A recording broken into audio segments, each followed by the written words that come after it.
You've got 3 candidates. Each candidate is going to get 4 cases. So candidate 1, this is your first case, 81-year-old shoulder pain. Okay, so I'm presented by frontal radiograph of the right shoulder of an adult patient. Okay, so I can see that there is deformity of the acromion process. However, there is preserved alignment of the acromioclavicular joint and the right glenohumeral joint.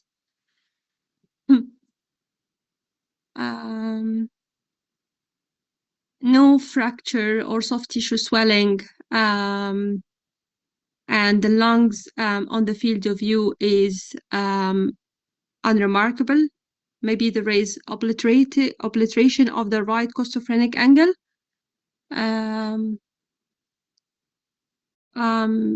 Like either I would like to see other views of the right shoulder if there are any. No further views available. Okay. So deformity of the acromion joint with a little bit of sclerosis. Yeah, my top differential would be sclerotic metastasis. And why do you say that?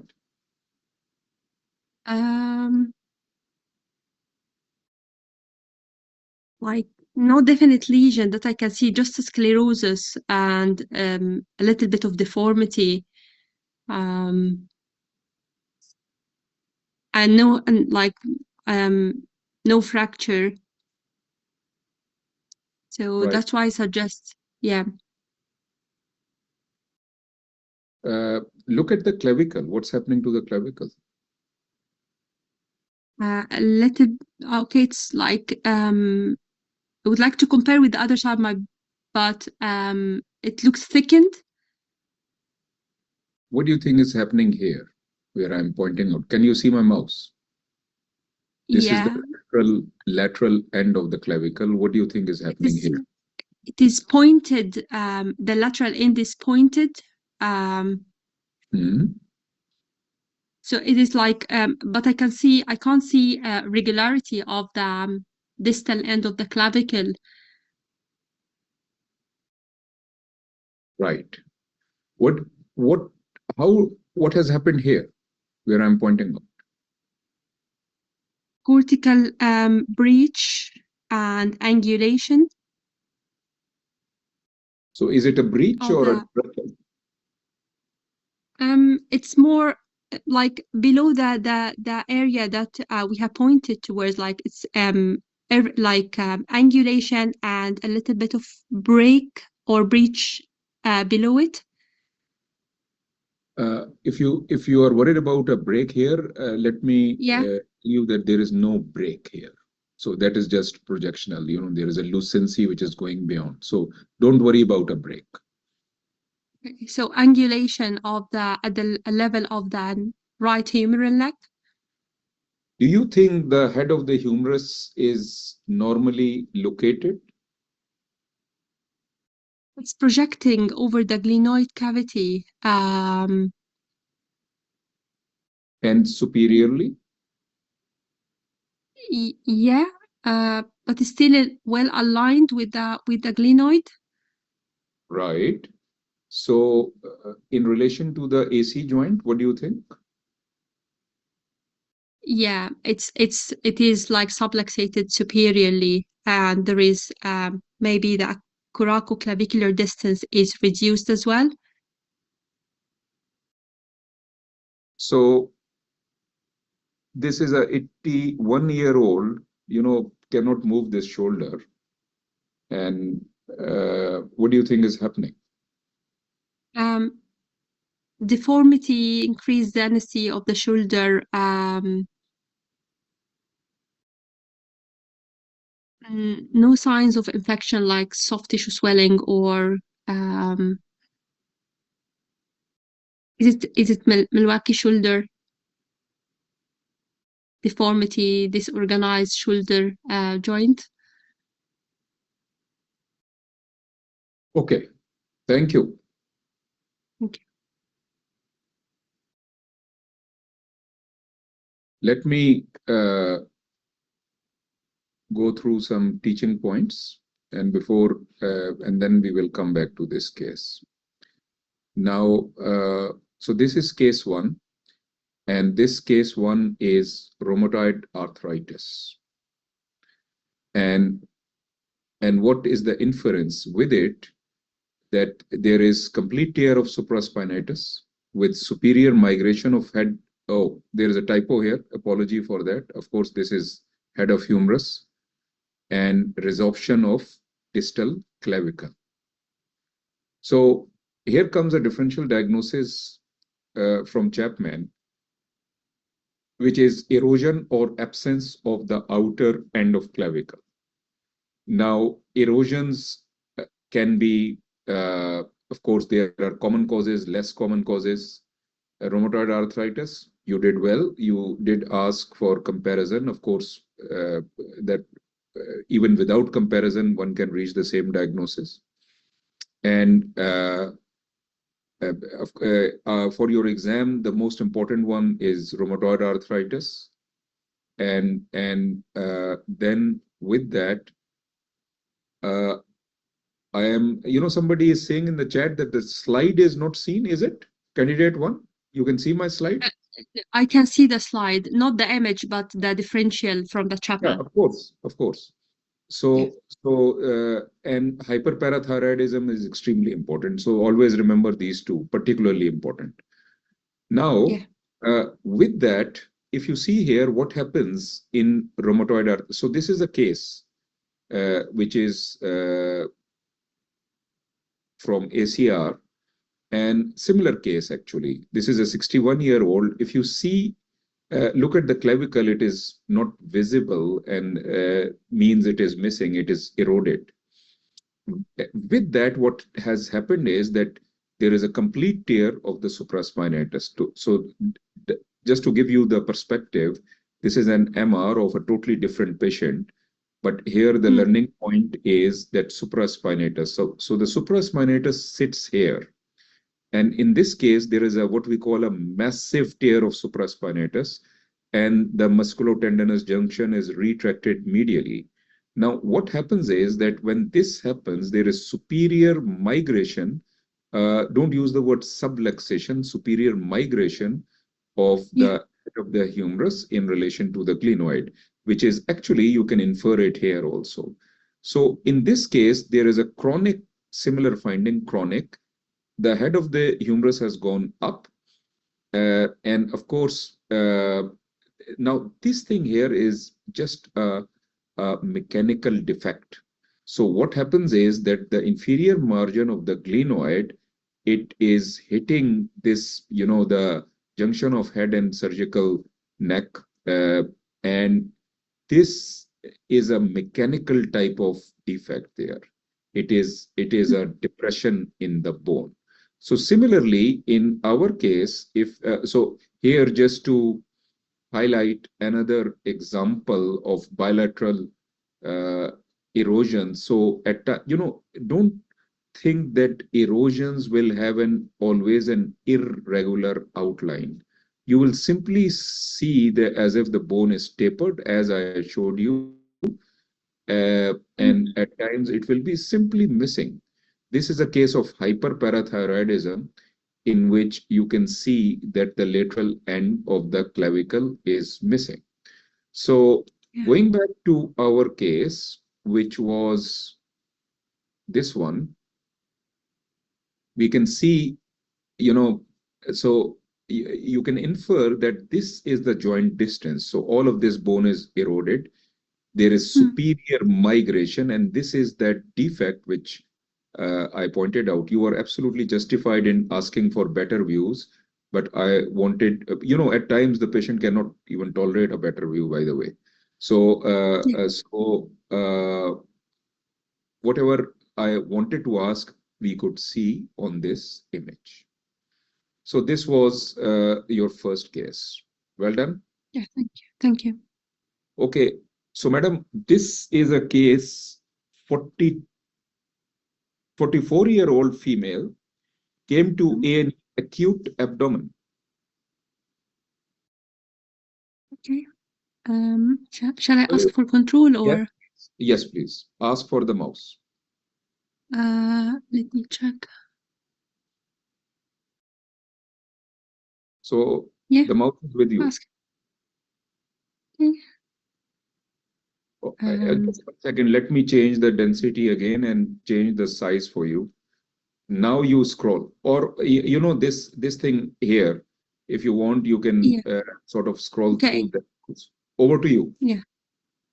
Okay, so I'm presented by AXA CT scan of a 44-year-old female patient presented by acute abdominal pain. Just take a moment to have a look.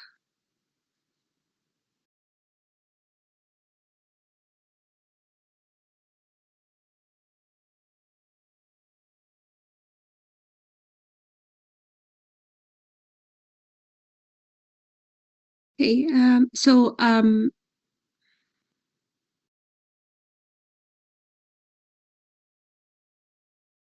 abnormality is just in the right lower abdomen. There is a peripheral enhanced lesion with central hypodensity surrounded by fat stranding. Just trying to see, just superior to the urinary bladder, and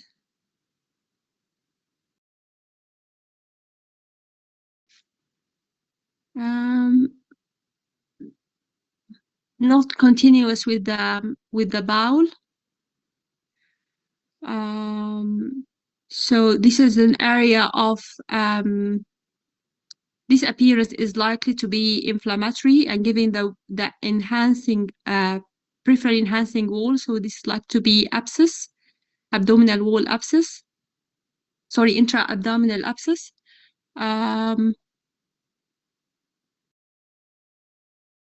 No other abnormality that I can see in the abdomen. I would like to change the window to lung window to see if there is intra-abdominal gas, no free fluid. There is IUD in like satisfactory position.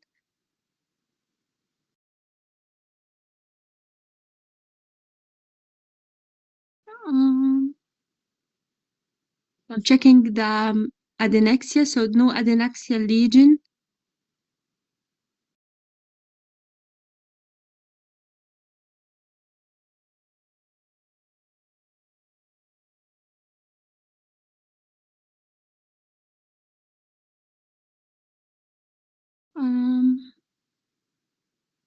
I'm trying to see the cause of this abscess, but I can't see any reason for having intraperitoneal abscess.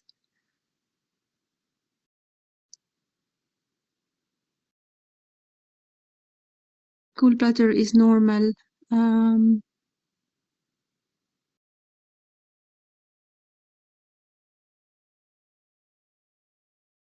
Would you like to see any other sequence?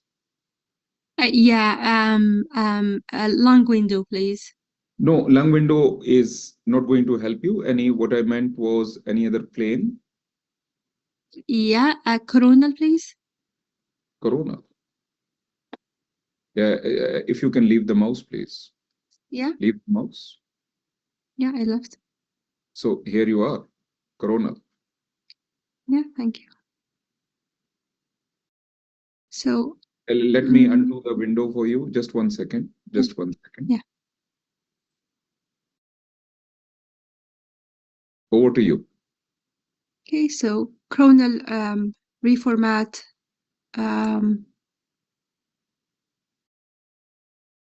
Same scan.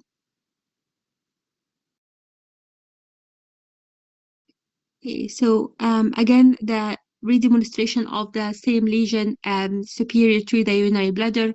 It doesn't seem to be continuous with the small or large bowel. But given this position, like this location, I suspect that might be coming from the appendix, appendicular mucocele. In my routine practice, I would change the window to see if there is perforation. However, from this view, I Just can't one see second, any madam. gas locule. Excuse me. Yeah. Excuse me. I'll give you another sequence. Over to you. Sagittal for you. Yeah, thank you.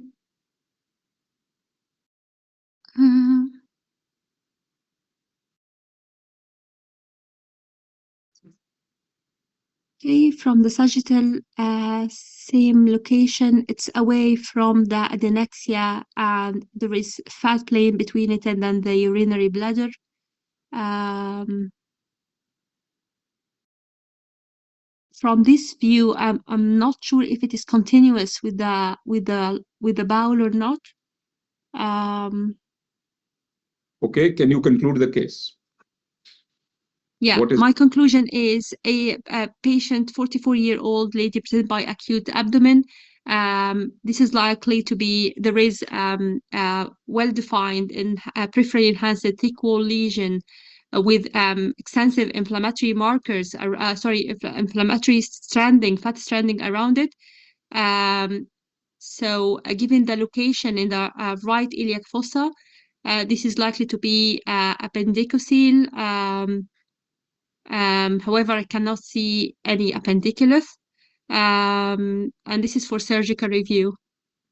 Okay, thank you. Thank you. We'll come back to the case. Okay, thank you.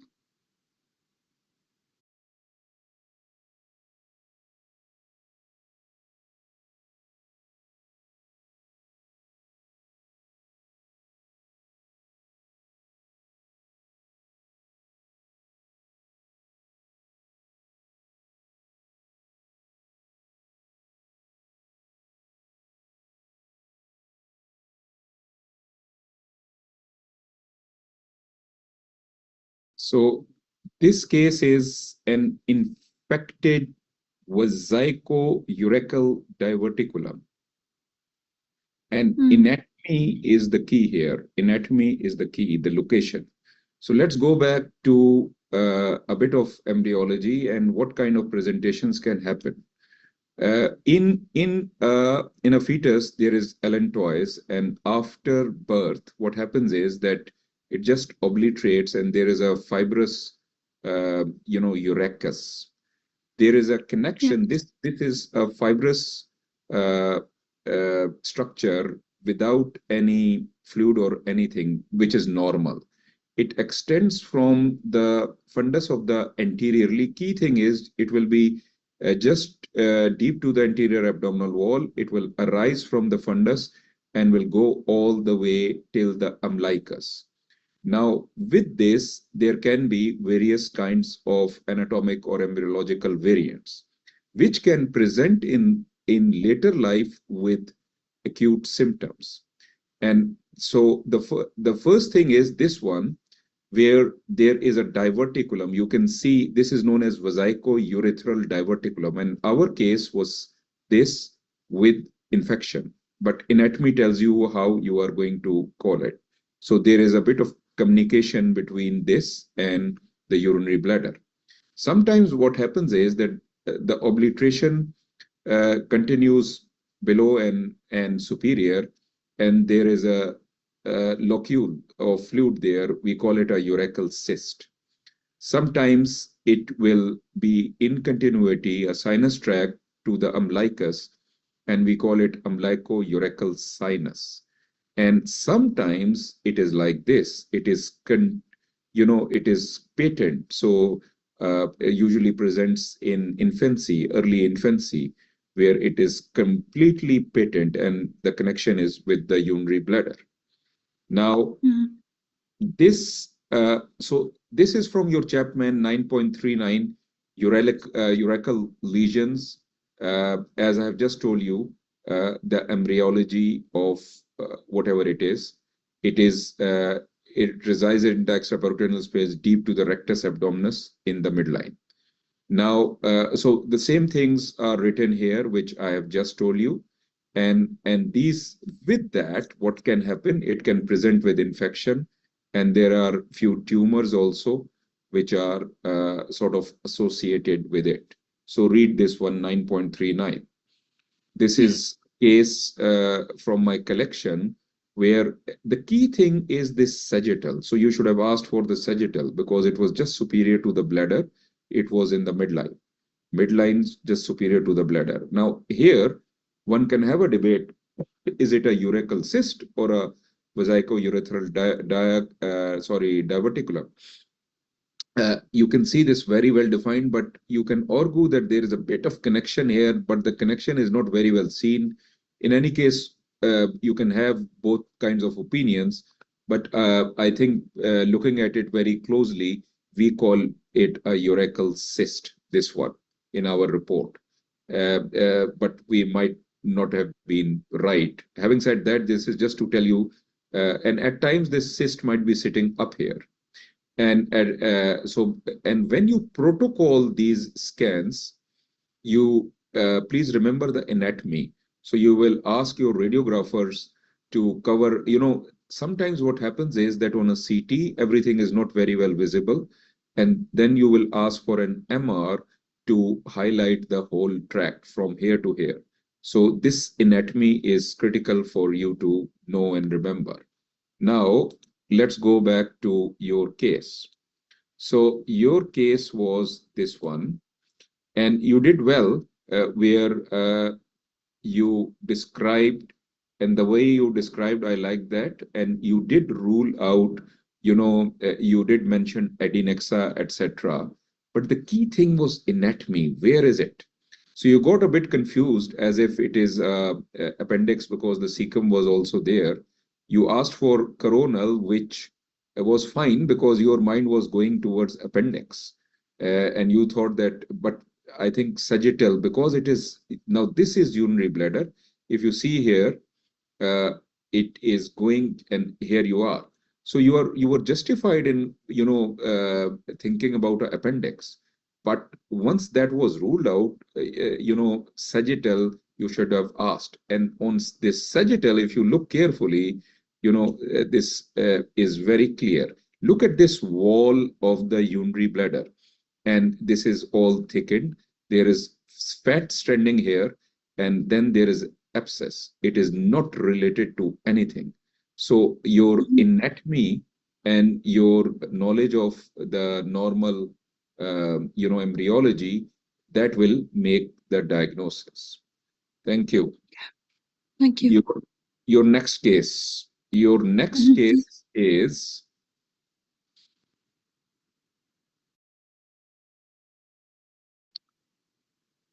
a 32-year-old male presented to A&E with headache. 32-year-old. Okay. I have the control. You can ask if you haven't got. Okay, yeah.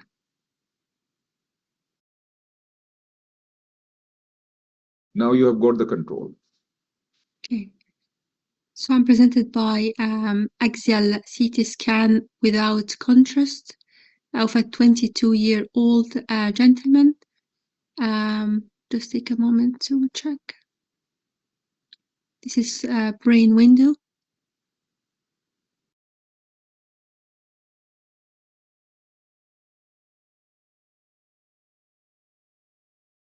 Okay, so the abnormality that I can see here is in the right occipital, it is right posterior parietal lobe. There is hyperdense lesion in the right posterior parietal and occipital lobe surrounded by hypodensity. No mass effect, so no midline shift, and no hydrocephalus. no other similar lesions in the infratentorium or on the left cerebral hemisphere.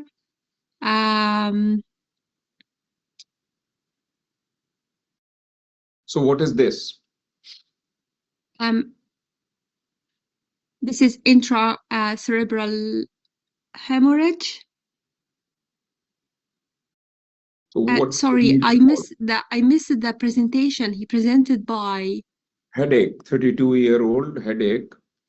So when you say that this is hemorrhage, what can be the cause? The cause is rupture aneurysm, intracerebral aneurysm.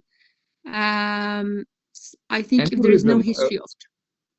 Just 1 second. Why did you say aneurysm?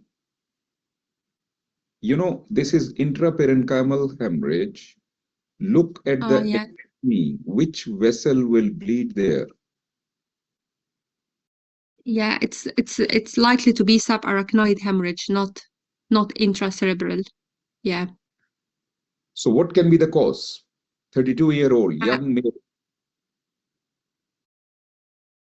Young male hemorrhage.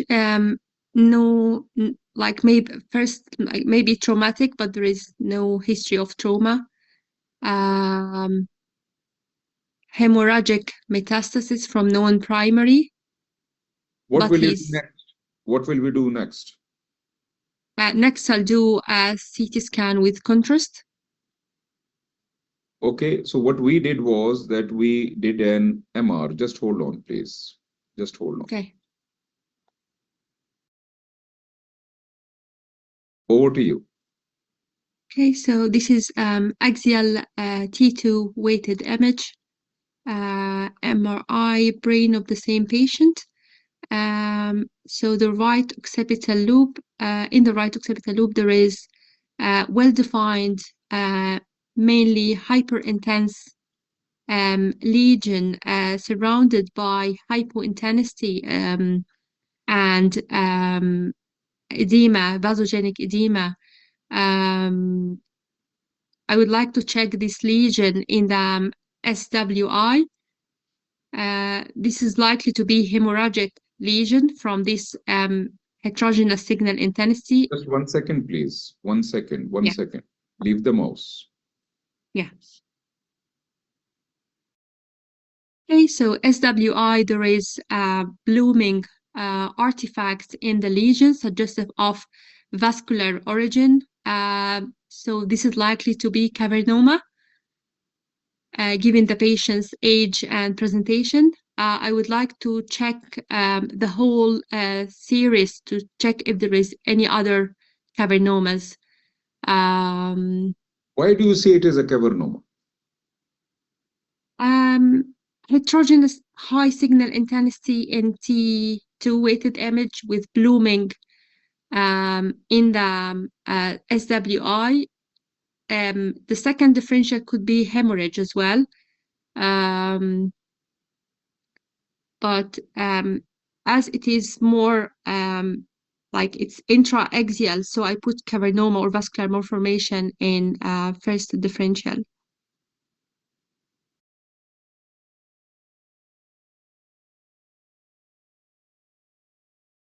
Yeah.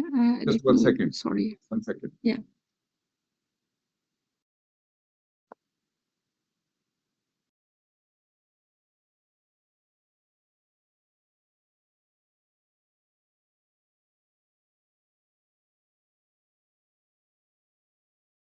Over to you. Okay. Just give me, just let me quickly show you. This is the T1. Because of time factor, I am showing you myself. This the T1. Just see. What do you think is happening on T1? Yeah, T1 bright signal intensity. So it is blood. Now over to T2 coronal. Okay, T2 coronal is where it is. Now you can take the mouse here. Yeah, it is heterogeneous, again, hyper intense lesion with rim of hypointensity. So this is acute on top of chronic bleed. So what is your final conclusion? Give me your diagnosis. So vascular malformation, likely cavernoma with repeated hemorrhage. Or I mean, because there is different, it's homogeneous hyperintense in T1 and heterogeneous in T2, so suggestive of different age of blood. Okay, I'll take over. Thank you. Thank you. So your diagnosis was correct, but you know your concepts. So let me tell you a few things which will, even if your diagnosis is correct, there were a few mistakes which you are doing, which I'll tell you. Now, this is a case of cavernoma with hemorrhage. Basically, the key point here is that this cavernoma has blood. Cavernomas bleed rarely. The incidence of a cavernoma bleeding is about 1%. And or there is cavernomas can be familial also. And in those patients, there are more chances of bleed. So the key point was that there was a bleed. Now comes what is the cause of the bleed. So let's revise everything and then we will come back to the case. The vascular malformations, this is from your 6th Chapman, because I think in the 7th, this particular differential is not given. Vascular malformations are malformations with arteriovenous shunts and malformations without AV shunts. Cavernous angioma or a cavernoma is without a shunt. And then there is another one which is known as developmental venous anomaly. Before we used to call it, now we call it a DVA. And before we used to call it a venous malformation. Now, basically, cavernomas or cavernous malformation has got quite a unique behavior. And they can increase in size, they can decrease in size, and new cavernomas can be produced. So don't be surprised. So they have got a peculiar behavior. Size will tell you the radiological features. If they are small, then you might just see them on a SWI sequence or a T2 star sequence. When they are large like this, they give you particular peculiar popcorn appearance. So in popcorn appearance, what happens is that there are multiple locules. These locules are blood containing. So some of them will be high signal on T1 and some, slightly different. And key thing is hemosiderin rim. This is the hemosiderin rim, which will be low signal. Now, cavernomas, you do not need contrast to diagnose a cavernoma. It can be diagnosed on usual sequences. But there is a role of asking for contrast, because this can be, I did not ask you, but this can be a question. What will you do? Or you can ask once you reach the diagnosis, you can ask that I will like to do a contrast enhanced MR. But in the same sentence, tell the examiner why. You want to pick up an associated DVA. Literature tells us that between 20 to 35% of cavernomas are associated with venous malformations. And venous malformations, usually you pick up with contrast. So remember this, you are not going to diagnose the cavernoma, but you are going to pick up the associated DVA. Now, this is an example of another cavernoma, which was sitting at the genu of the corpus callosum. And this is that popcorn appearance. So you can see this hemosiderin rim. and you can see these locules which have got various, aged hemorrhagic foci. Now, this is a these are cavernomas which are very, very small. And please remember, in another clinical context, in another age group, cerebral amyloid angiopathy, for example, will give you similar kinds of blooming artifact. And there is a huge differential for this. Now, this is SWI sequence. This is T2 star. Whatever you people are doing in your departments, it's fine. But this is an example of cerebral amyloid angiopathy, in which there are innumerable microhemorrhages. Similarly, I have seen cavernomas, and they are in my teaching files, where a young patient will have innumerable number of cavernomas. So numbers, will not change. Microhemorrhages on MR is a very important differential diagnosis. And please, cavernoma versus cerebral amyloid angiopathy versus hypertensive vasculopathy. These two, the concepts should be very clear to your mind. And of course, clinical correlation is important, but you should also understand that in hypertensive encephalopathy, vasculopathy, or whatever you want to say, basal ganglia, thalami, etc., are more involved. In cerebral amyloid angiopathy, it spares them, and it is more peripheral, cortical, subcortical. But in another age group or asymptomatic patient, cavernomas have to be kept in mind. It is including familial syndromes. Acute trauma, for example, shearing injuries, always remember that. Diffuse axonal injury. Now, so cavernomas can present in various ways. About 50% of them are not picked up on CT scan. So this exam is also about the examiners like to show you slightly atypical presentation of a common condition. And this is an example of a cavernoma which is seen in the medulla here. So it is a bit of hemorrhage. And please remember, regarding enhancement, usually cavernomas do not enhance, but some of them do. We call it a venous blush. So that doesn't change the diagnosis. So this cavernoma, if you can see, it will be an observation type of a film. Once you pick it up, then you will ask for further imaging, as in MR.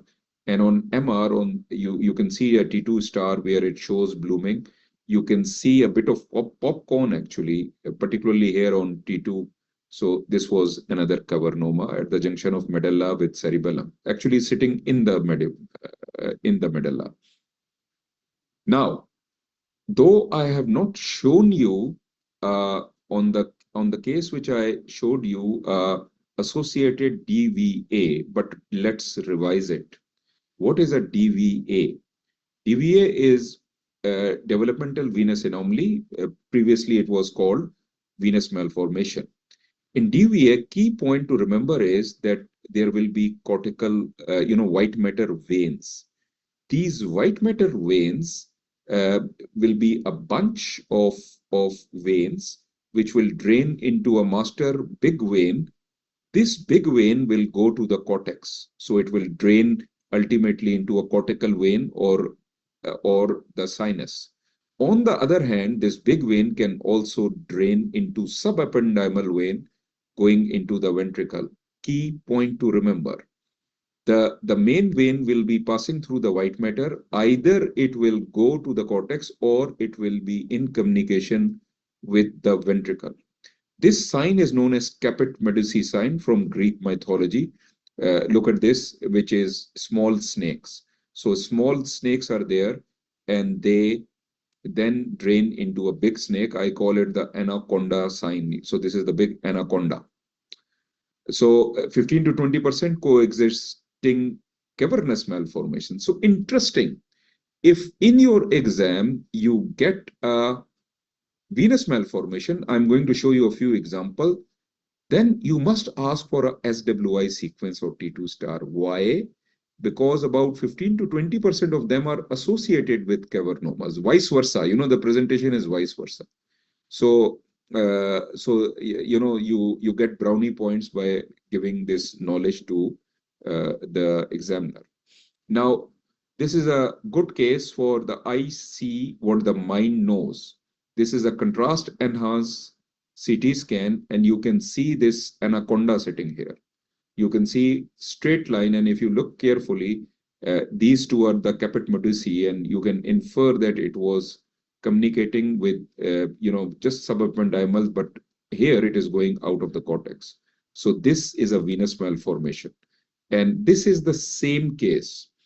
Just to give you the anatomy, this is a angiogram, conventional angiogram. Of course, in this era, nobody will do a conventional angiogram for these things, but it gives you a very good view. This is the arterial phase, and this is the venous phase. You can see this caput medusae, and you can see it is draining out. Now, this is a 12-year-old, another case which I'm showing you from my collection, which is this cavernoma showing blooming artifact. On this T1, a bit of high signal is there. On T2, maybe a bit of popcorn type of and some hemosiderin. We give contrast, and one can see maybe a bit of blush there. But the but is, you see something else enhancing here. So this is that anaconda. If you see here, this is well seen here.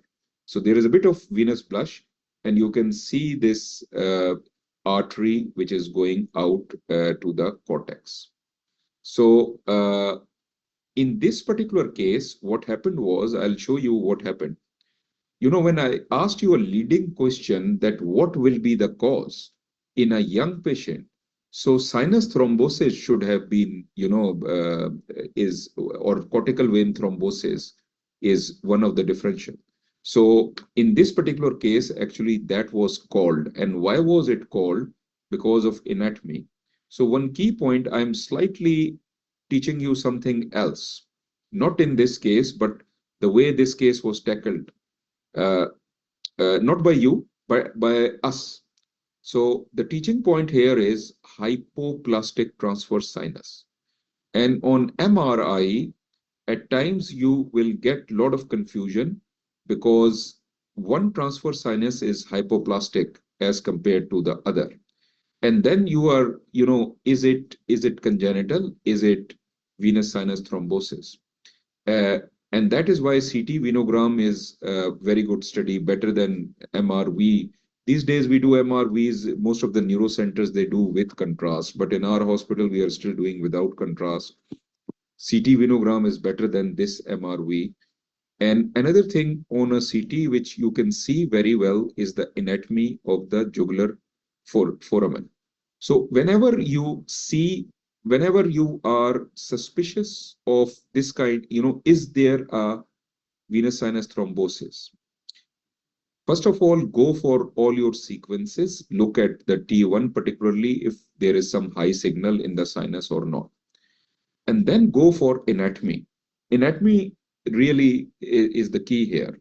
So compare the jugular foramen on the right side and the left side in this case. It is the CT scan of the same case. So this case. And you will see that the jugular foramen on right side is much larger as compared to the left. Look at the sigmoid notch. This is the sigmoid notch. Here, the sigmoid notch is not even visible. So, the point is that this is a normal variant. So this embryology tells us that this is a normal variant. Now, coming back to your case. So in this case, just a bit of fine touch, though your diagnosis was correct. Now, first of all, this is intraparenchymal hemorrhage in a 32-year-old. This hemorrhage is going all the way till the cortex. When the hemorrhage is going till the cortex, think this is not a vascular territory. In a young patient, think dural, sinus thrombosis or cortical vein thrombosis. Of course, cavernomas or any associated vascular malformations will be in the differential. Now, so this and then we went to the T1, sorry, the this thing, MR. And an MR, key finding was, so I have not shown you this, but what happened was that this was the missing sinus. And that is why it was called as possible venous sinus thrombosis. But by the way, anatomy also tells you that the hemorrhage is up there. And if there will be hemorrhage, it might be because of a cortical vein, but not because of the venous sinus. The transverse sinus doesn't correlate with that anatomy. So all of these concepts are important for you to remember. Now, the key finding here was this T2 weighted sequence where you picked it up very well, but there was just a bit of fine touch. If you see here, there is hemosiderin rim and there are multiple locules. With that, there is associated hemorrhage. So there is a hemorrhage secondary to the cavernoma, and I showed you this T1 also for that. In this case, we have done a post-contrast also. This is a post-contrast, and this was done just to, for academic reasons, just to see any DVA. There was nothing, no DVA. And by the way, you can see this hypoplastic transverse sinus even on this post-contrast. Okay, well done. Thank you. Yeah, thank you. Madam, I think this is another case for you. Yeah, over to you. Yeah. Okay, so this is frontal projection of a fluoroscopic study. It is barium enema. Is it? No, not barium enema. It is.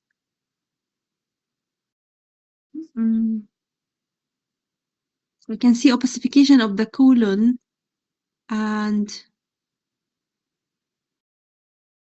but not the rectum. So it's upper GI contrast study.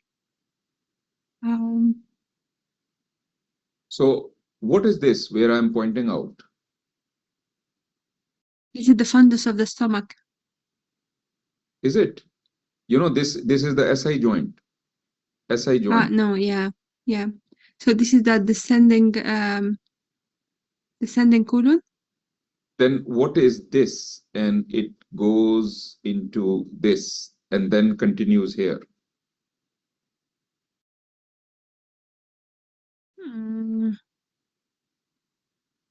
Okay, let me give you a hint. The patient is prone. Okay, prone.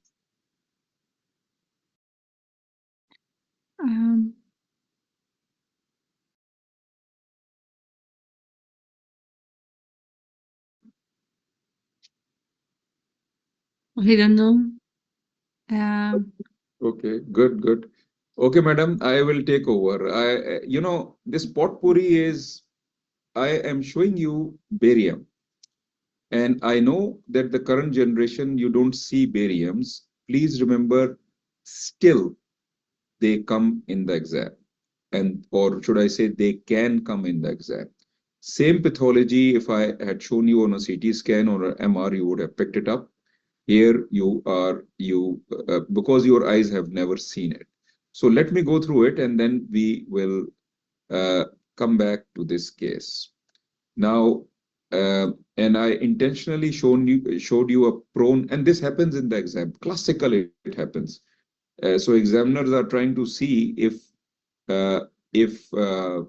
you know how a barium follow-through films at times are taken prone, and then the ileocecal junction will appear on the other side. That is the catch here. Now, this is Crohn's disease on barium meal follow-through. So I will go through a bit of Crohn's disease, on follow-through examination. Will you get it? I have no idea, but in the past, these films were very critical. Having said that, they can still ask you, can you go into the exam without knowing it? No, you cannot, because they still at times ask. Now, this is an MR study This MR is a T2 weighted sequence. This is post-contrast sequence. We can see that this is the terminal ileum.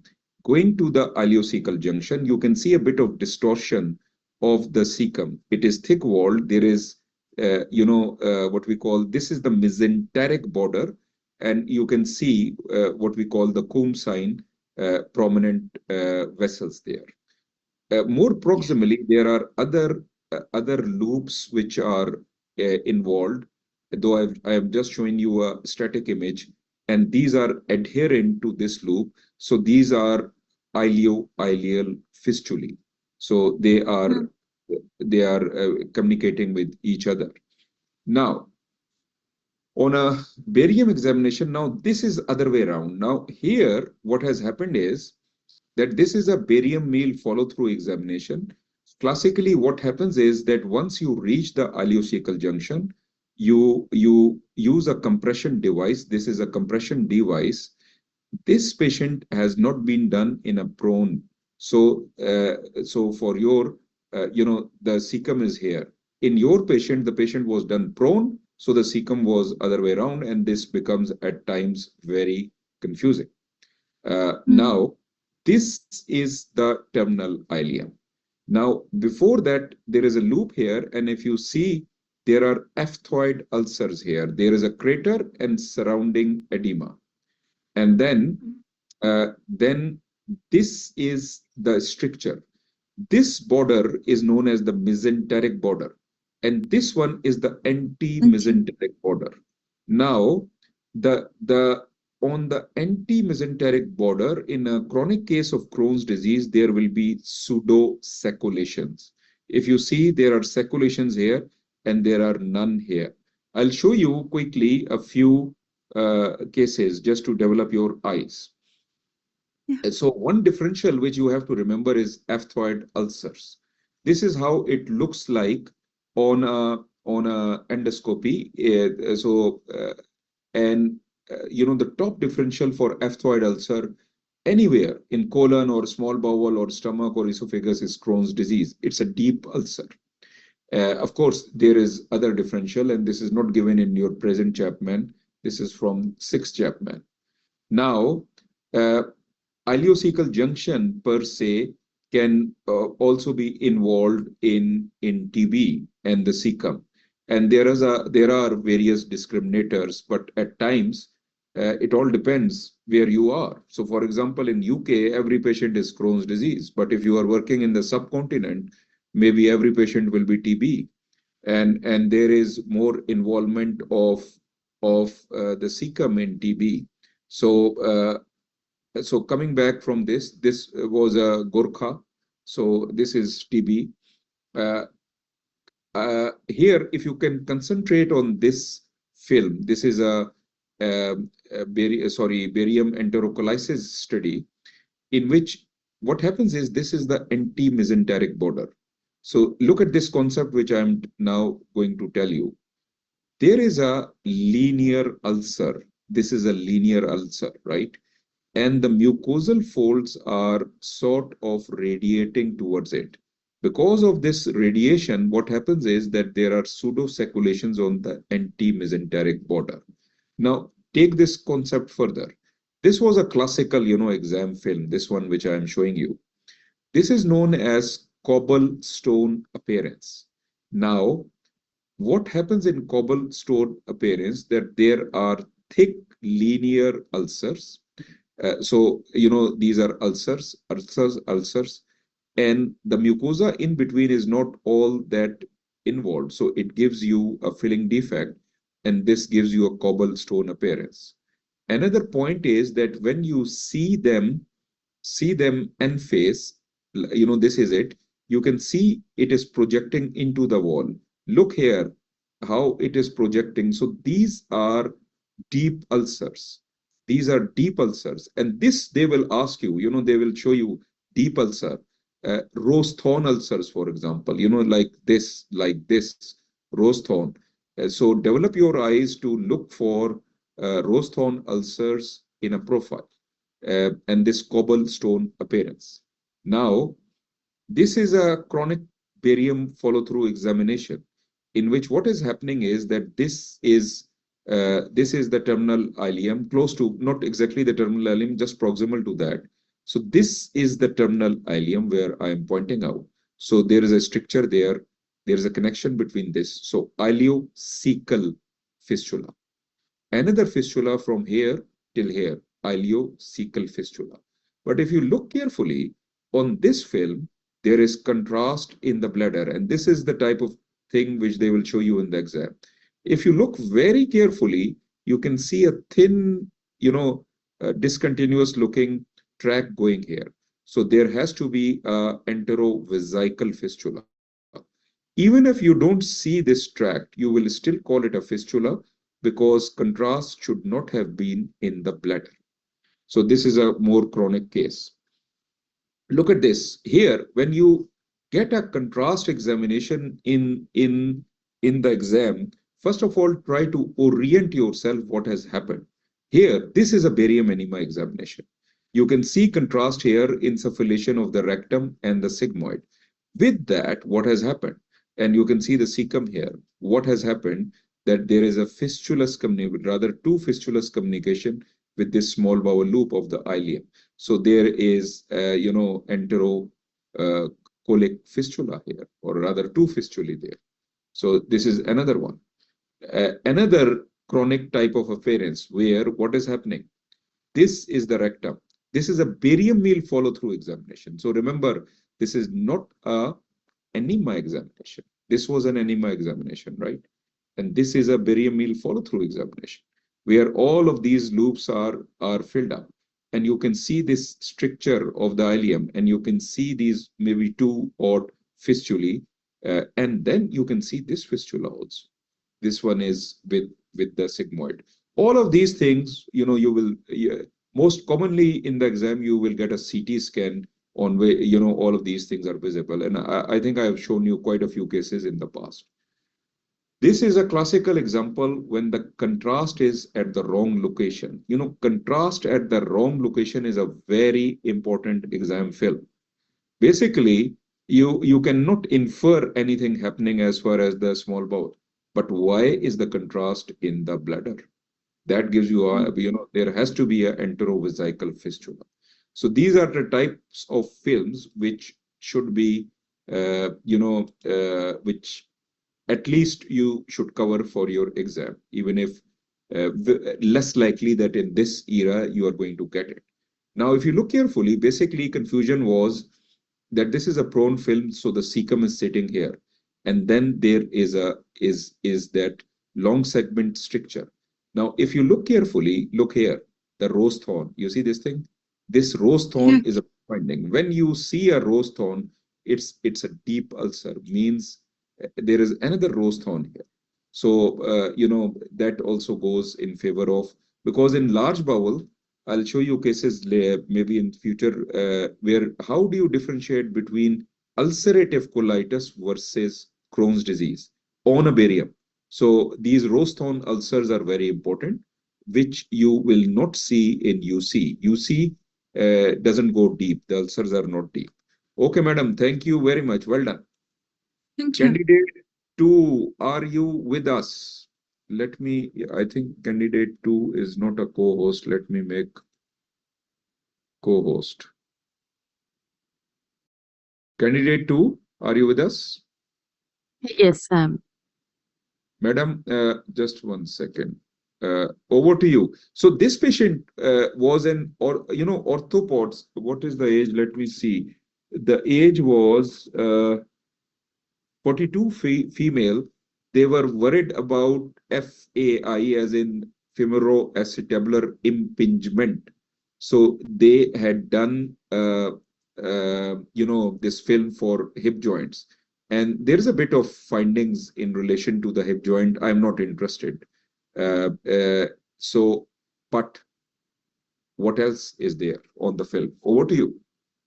Okay, this is a frontal radiograph of the pelvis.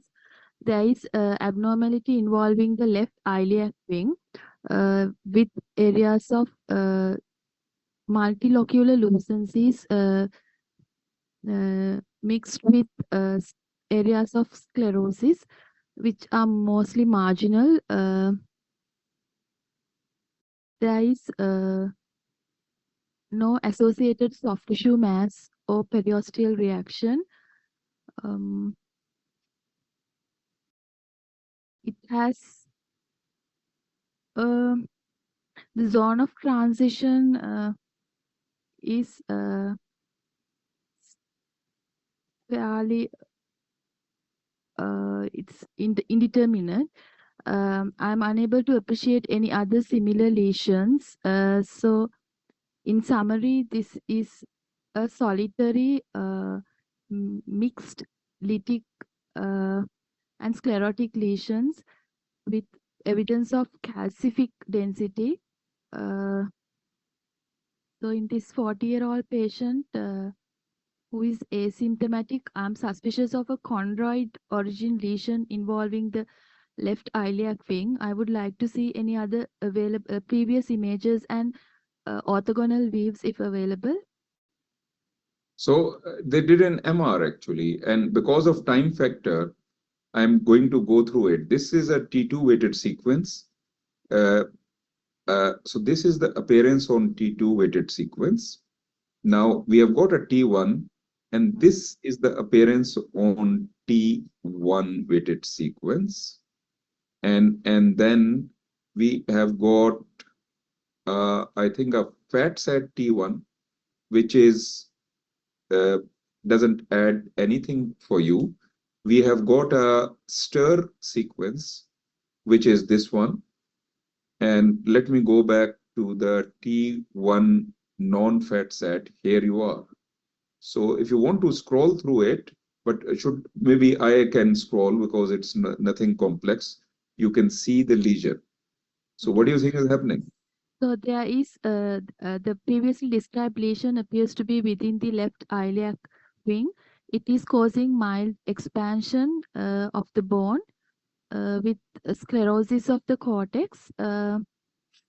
I do not see any associated soft tissue mass or periosteal thickening. However, anteriorly the cortex is slightly thinned and merging with the iliacus muscle.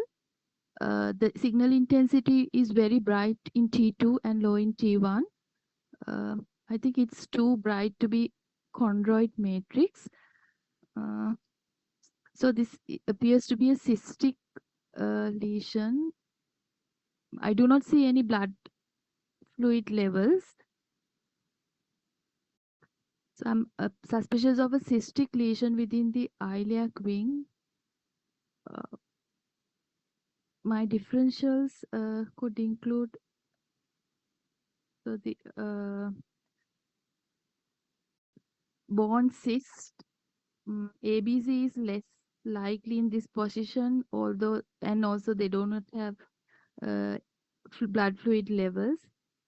Other differentials, it appears to be a less aggressive lesion. I could also think of fibrous dysplasia with cystic change.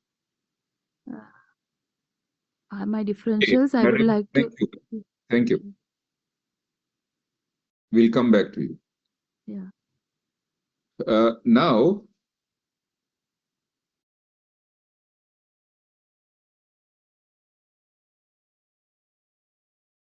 my PowerPoint is hanging. Yeah. So this is fibrous dysplasia. So we'll come back. I'll give you a feedback about whatever you told. Your diagnosis was correct, but a bit of feedback I'll give you. Fibrous dysplasia. So fibrous dysplasia classically is ground, definition, ground glass appearance. But please remember, it is not just ground glass appearance. So the definition of ground glass is glass whose surface has been ground to produce a flat but rough matte finish. So this is ground glass, right? If you go back to your pathology and you can make your radiology from there. Basically in fibrous dysplasia, the dysplasia is in the medullary cavity, right, of the bone.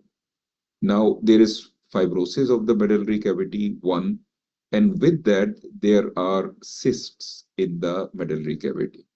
These cysts can be serous or they can have blood in it.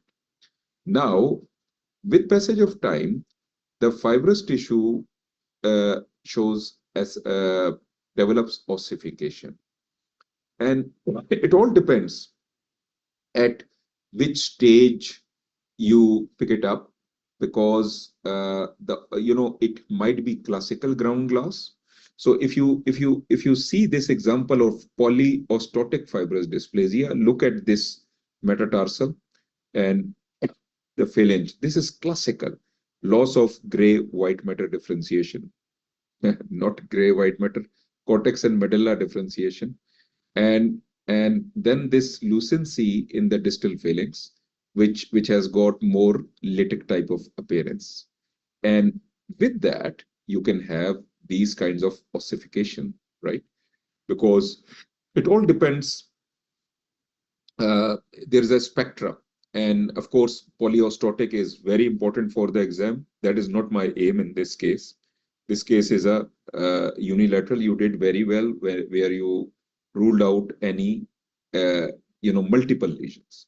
But if you look carefully, this case presents with fracture, and with that fracture you can see surrounding sclerosis.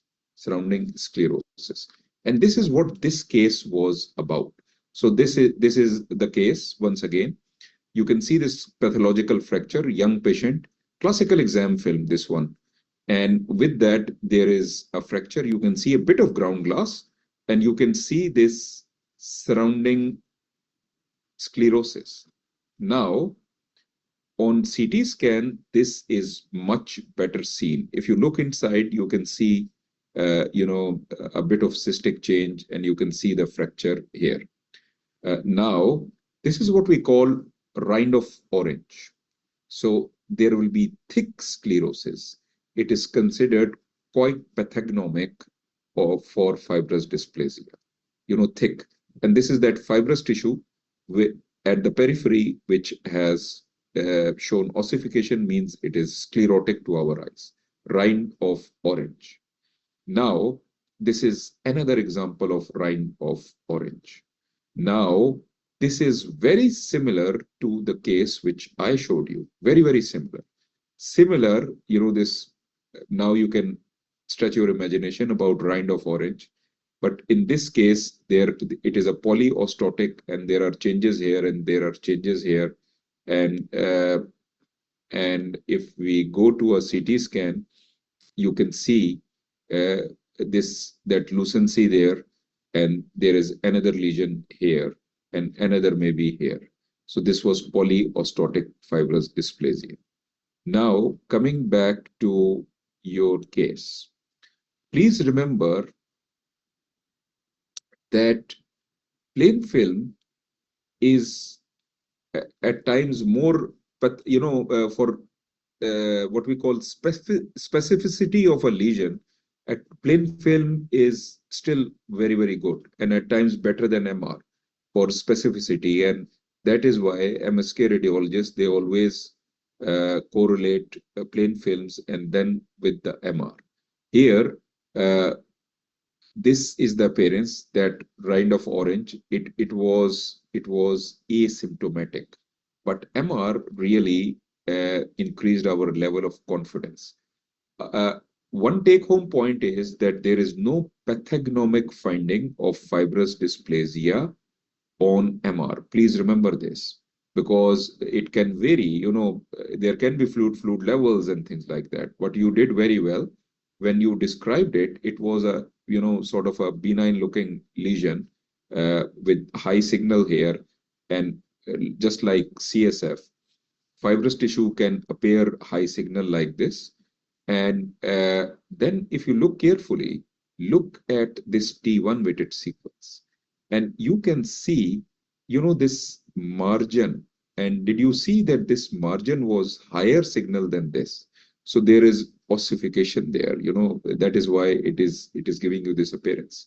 And there is no lobulation, no internal lesion, no cortical destruction, etc. It's very benign. So this is all fibrous dysplasia. As far as one thing is that you mention simple bone cyst in your differential. Madam, should you have used simple bone cyst in your differential? No, should it in Age, meta age, age, yeah. age, Yeah. age. Please remember, in the exam, the key thing is the examiners want you to tell the differential in this patient. And this patient was 40 something year old, right? Simple bone cyst doesn't occur in this age group. Simple as that. And of course, radiologically also, it was different. So that will not give you that type of margin. Okay, well done. Okay, now this is a 20-year-old presents with bilateral foot pain. So they did X-rays. I will show you only the lateral view of both foot. Over to you. This is the left. Okay. I'm being provided with a lateral weight-bearing wave of the foot.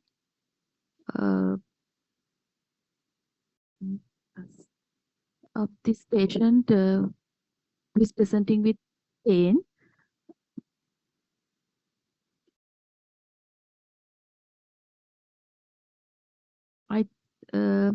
I think there is elongation of anterior process of the calcaneus.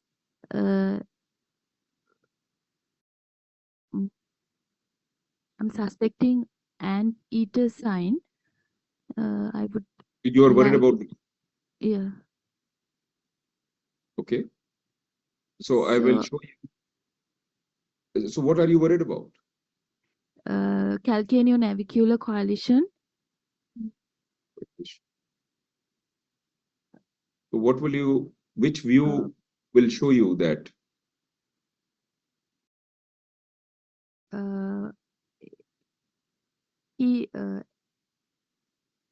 Dorsopalmar wave. Dorsopalmar? You know, you're using hand terminology. What are PA. PA? So AP film of the AP or oblique? This is an AP film. This is an oblique film. Yeah, So oblique film. yeah. So this is your navicular. This is your calcaneum. Yeah. So let's go back. So there is no you evidence convinced? of, yeah. No, no evidence. No evidence. Do you see this thing? What is happening here? There is light tailor beak. It is projecting above Should there be a navicular. tailor beak in a 20-year-old? Should not be. Right. So let's go to the other side. It is also seen in the right foot lateral wave. What should be you worried about? Anything else on this film? Yeah, there is a C-shaped appearance continuing the talus with the calcaneum. So I'm worried if this is calcaneo-tailor coalition, it would be better see. Talocalcaneal coalition. What will you do then? Which view would you like to see?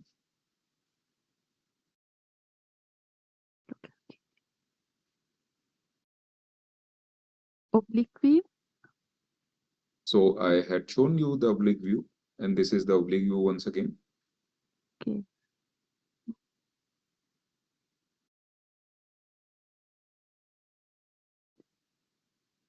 Any other view? I'm unable to, yeah, the You are PAV. unable. Okay, APV. Okay, if you want to do another modality, which modality would you like to do? Yes. I think CT scan of the foot, mid-tarsal. Yeah. Okay, we have done an MR. Over to you. Okay. I'm showing you just one side, and I'm not going to show you the other side because of time factor. Give me the diagnosis here. Over to you. Can I scroll? Yeah, you can take the mouse for the mouse. I have requested. Yeah, here you are. Okay.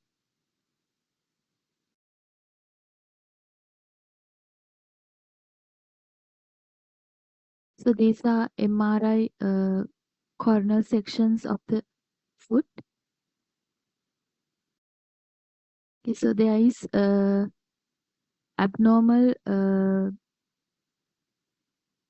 there is reduced space with abnormal junction between the calcaneum medial process and this talus with evidence of bone marrow edema of the medial process of the talus. The synchondrosis between the two joints. Just try. There is evidence of cartilaginous interface between the two bones. So these findings are in keeping with cartilaginous synchondrosis between the talus and the calcaneum. I would also like to see the contralateral foot MRI and would like to, this is causing bone marrow edema. So the patient is symptomatic, should be referred to the orthopedic team for further management. So what exactly is this joint? Which joint is it?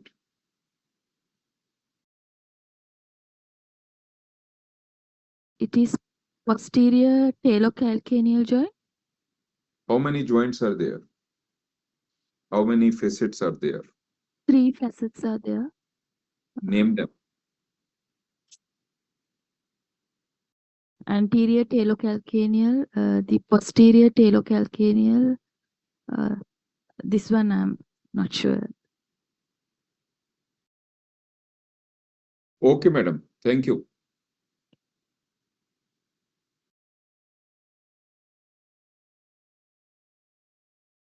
So you were right. This is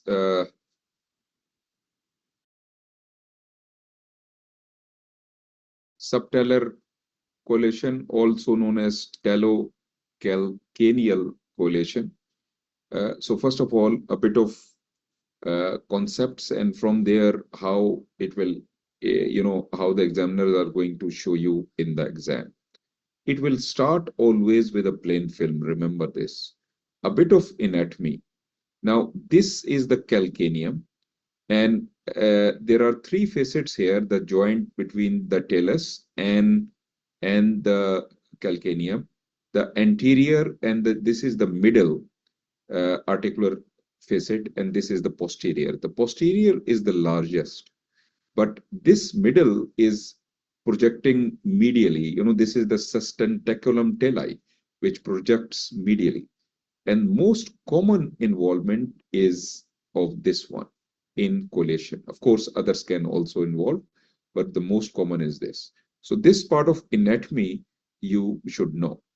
Now, coming back, there are various kinds of foot coalitions, and does not mean that only these two can happen. There are more than that, but the most common are calcaneonavicular and the talocalcaneal.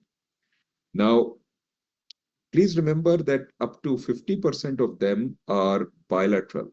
So the Viva tape, a classical questions the examiner are going to ask is, what are you going to do next? Because of time factor, I just tackled it a bit differently. I just showed you both myself, but classically in the exam, they will ask you, what will you do? I will, even if it is asymptomatic, but you did very well because you knew that. Now, you also did very well in describing this concept. Coalition can be bony, it can be fibrous, and it can be cartilaginous. Now, this is so the case will be presented to you on a lateral. On a lateral, other than some other signs, the first thing you have to see if there is talar beaking.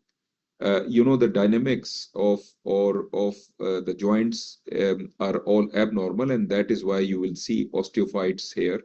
And this is what is known as talar beaking. This is a 9-year-old female. Now, the key point to remember is that as far as plain film is concerned, the navicular Excuse me, calcano. Dr. Khan, we are not able to see. Sorry. Now we can see. Yeah. Sorry, you were not able to. Now you can see. Yeah, the arrow we were not able to see earlier. Now we can see. Right. So the key point to remember is which view are you going to ask you? You are going to ask for. For calcaneo-navicular collation, you have to ask for an oblique view of the foot. In this particular case, if you look carefully, you can see this irregularity. Some space is reduced here, and this must be a cartilaginous or a fibrous type of collation, and there is a bit of sclerosis irregularity. On the other hand, the subtalar or the talocalcaneal naviculation axial view. Axial view is very rarely done. This is one of the indications. Of course, axial view is also done to pick up calcaneal fractures. And it comes in your rapid reporting also, axial view. So this is a close-up of the same, and you can see is on an oblique. So I repeat, for calcaneo-navicular, ask for oblique films, for oblique views, and for talocalcaneal, ask for axial view. And this is a classical exam question. So this was calcaneo-navicular collation. Now, this is another example, 13-year-old painful rigid left flat foot. And so look at this talar beaking here. And this is an axial view. This is what they will show you in the exam. And you have to develop your anatomy. Remember sustentaculum tali, which is projecting medially. Superior to that is the middle facet. Remember this. This is the middle joint. Look here, and it is normal. Look here, and it is, reduced. It is irregular. There is a bit of sclerosis. So, of course, there will be patients in which whole of this will be completely ankylosed, bony ankylosis will be there. So this anatomy is critical for you to remember. And this is a 21-year-old where you can see this talar beaking, and you can also see this C sign. This is known as C sign. And on a CT scan, you can now there is a bony collation and at the same joint, at the medial joint. And this is an MR of the same patient. And you can see bone marrow going from this to this same bone marrow. So there's nothing new, but just to highlight that on a MR, how will it look like? This patient is for anatomy. This is a CT scan. And the posterior facet, this is the posterior facet, which is the largest facet. Fibula is visible, right? And in this case, look, this is normal, and this side is abnormal. This side is abnormal. And then more anteriorly, the abnormal. Now here, this is the middle, and this is abnormal and normal, abnormal and normal. And then comes the anterior. So these were a few examples. Now you did very well, and except for the view, I think the views which you asked was the only thing which needed to be corrected there. So you got this, and with this you should ask for either axial. By the way, I did not have an axial. You did ask for a CT scan, which is fine. It was my choice to show you an MR, where you again picked it up. And on CT scan also, this is a CT scan. I'm not showing you the bilateral views, just to highlight the same part of anatomy. And you can see that there is no, complete bony collation, but there is a bit of sclerosis, irregularity, and bilateral. So a bit of cartilaginous type of collation is there. Well done. Okay, then. So, madam, do you do barium enemas in your clinical practice? Yeah, I have done. You have done, okay. So, favorite, huh? Yes, favorite or not favorite? Not favorite. Okay. Over to you. Over 65-year-old female. Okay. These are spot views from a barium enema study, like a double contrast barium enema study. I think it's an oblique view. The sigmoid colon appears to be projected in face. There are multiple diverticuli in the sigmoid colon. In the center of the sigmoid colon, I see a filling, abnormal filling defect with evidence of apple core appearance and a narrow string. Here, are you talking about this thing? Yes, in center here. Let me show you. Can you reconsider that apple core you were talking about? Is there an apple core? There's a stricture in the central part. This part. Yeah. Okay. Okay, please continue. What else is happening?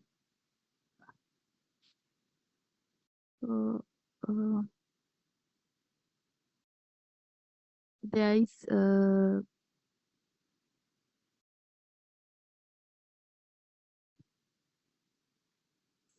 apart from that, the rectum appears distended. Well, and I notice a separate loop of bowel projected loop of possibly bowel projected to the posterior and to the right side of the rectum. This thing? This thing? Yes, yeah, I would like to see another view if possible. Okay, so you are right. So what do you think is happening? I'm suspecting abnormal communication With? It be the vagina. Right. So what is your diagnosis? So in that case, it is a colovaginal fistula, probably secondary to diverticular disease or previous surgical or malignancy in the cervico-vaginal region. So I would like to suggest cross-sectional imaging and evaluation of the patient's history for further Okay, so characterization. I was about to stop you. I said very well done, and then you went into so you got a diagnosis which was colovaginal fistula secondary to diverticular disease, and this is what it is. And then you confused yourself, post surgery, post this. So you should have been confident there. Just stop there. I was about to stop you and was complimenting that you have done very well. In any case, this is a complex diverticular disease with a colovaginal fistula, which can happen. Now, diverticular disease is a very important thing for the exam. Why? Because in UK, it is a very prevalent disease and the rate is extremely high. And you will see every kinds of presentations. You will mostly see it on CT scan. But having said that, the same thing can be on other modalities also. So complex diverticulitis with vaginal fistula. Now, let me give you a few concepts. Now, if you go into histology, so what happens in diverticulosis? This word should be in your vocabulary. Diverticulosis means diverticular disease. And when there is inflammation with it, then we call it diverticulitis. So this is a CT scan where you can see that there is a fat stranding here, a bit of gas bubble, and this is diverticulitis. Now, but what we are concentrating here is on the stricture. Now, stricture, if you go back to your histology of a diverticular stricture, you remember there are layers of bowel, mucosa, submucosa, muscularis, and then the serosa. So there is muscular hypertrophy. This is a very unique stricture. the muscles, they become hypertrophied. So a classical diverticular stricture can give you a sort of a serrated outline, and this is a serrated knife. So this is the type of outline you will get with it. So if you look carefully, you can see that, the mucosa, it goes up and down, up and down, up and down, up and down, up and down. And this thickening is because of the muscularis. So this is a serrated outline here. If you see on this MR, you can see it beautifully, where you can see this serrated outline. Please remember that this is not seen in each and every case, but sometimes it is visible. On a barium, you will see it more often because barium causes distension. Now, this is classical serrated outline, where you can see this, up and down. Just remember this: up and down, up and down, up and down, up and down. There is no destruction. So this is a classical. Now, look here. This is a diverticular stricture, and this one is a malignant stricture, and you don't see it. In real world, don't go home with this idea that all diverticular stricture will look like this, but at times, when it looks like this, you are very confident that there is no malignancy. Sometimes in diverticular disease, this stricture is so tight that they will send the patient back to you that we could not do a colonoscopy. It was not safe to pass through it. So let's do an MR, see what is happening. And if you get this kind of picture, you are quite happy. This is another case, similar case to which I showed you. You did well where you asked for more films. You need a classical lateral. In this case, also there are diverticuli, and this up and down mucosa is seen. There is a vaginal fistula. So 2 plus 2 makes 4. So, and your case was, you did very well, and your case was similar. And I just wanted to confine yourself to a single fin. Now, if you see this mucosa, it is up and down. Now, I do get your point where you say that I'm worried about this. Okay, fine. I will take it. I will, but I just want you to develop your eyes. This is all normal. This is all normal. This is up and down, right? Here, we are not sure. So nobody is stopping you that say that here I cannot rule out anything. I will advise a colonoscopy. So otherwise, when you see this up and down appearance, this is a diverticular stricture. Well done. Now, your next case.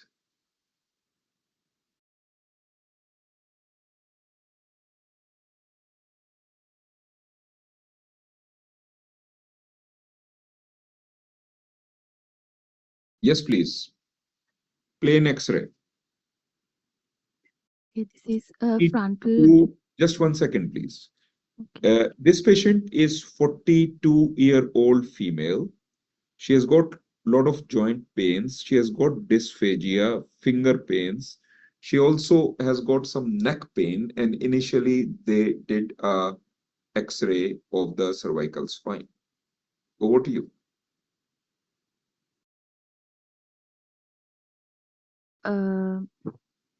So this is a frontal radiograph of the cervical spine of a patient who has presented with neck pain and other joint pains. I noticed an abnormal foci of calcification in relation to the right side of the neck, which is overlying the right side of the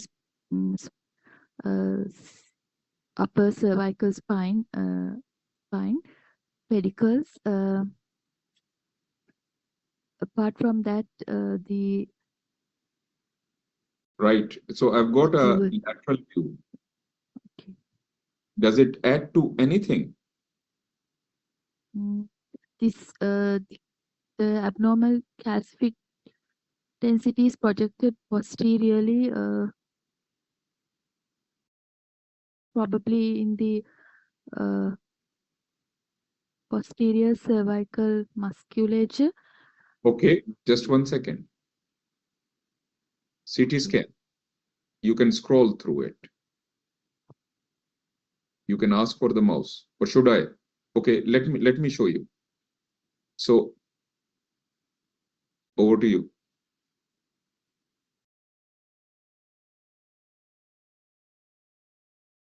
Just concentrate on this calcification or ossification, whatever it is.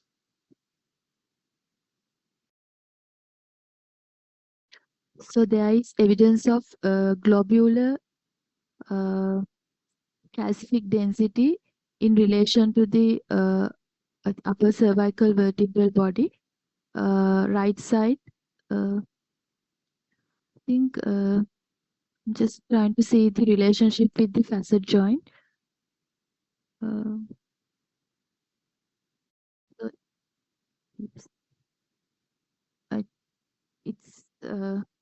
it's mainly periarticular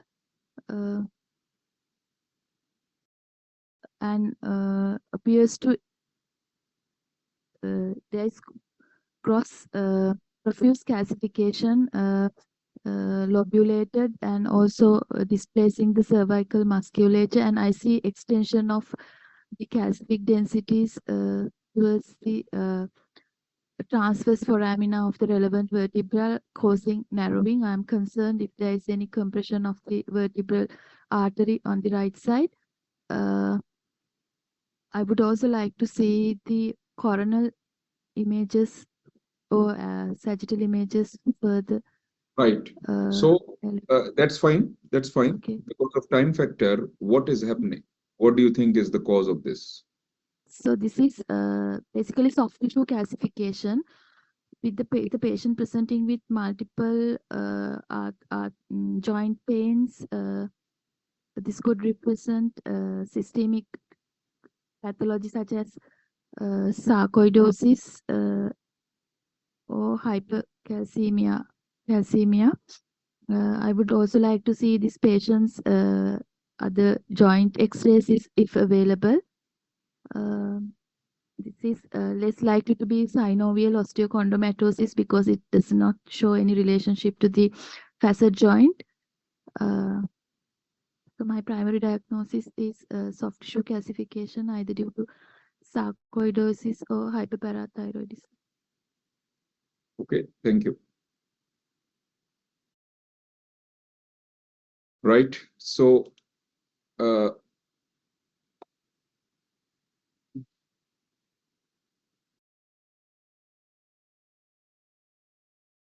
this is the case of scleroderma. Okay.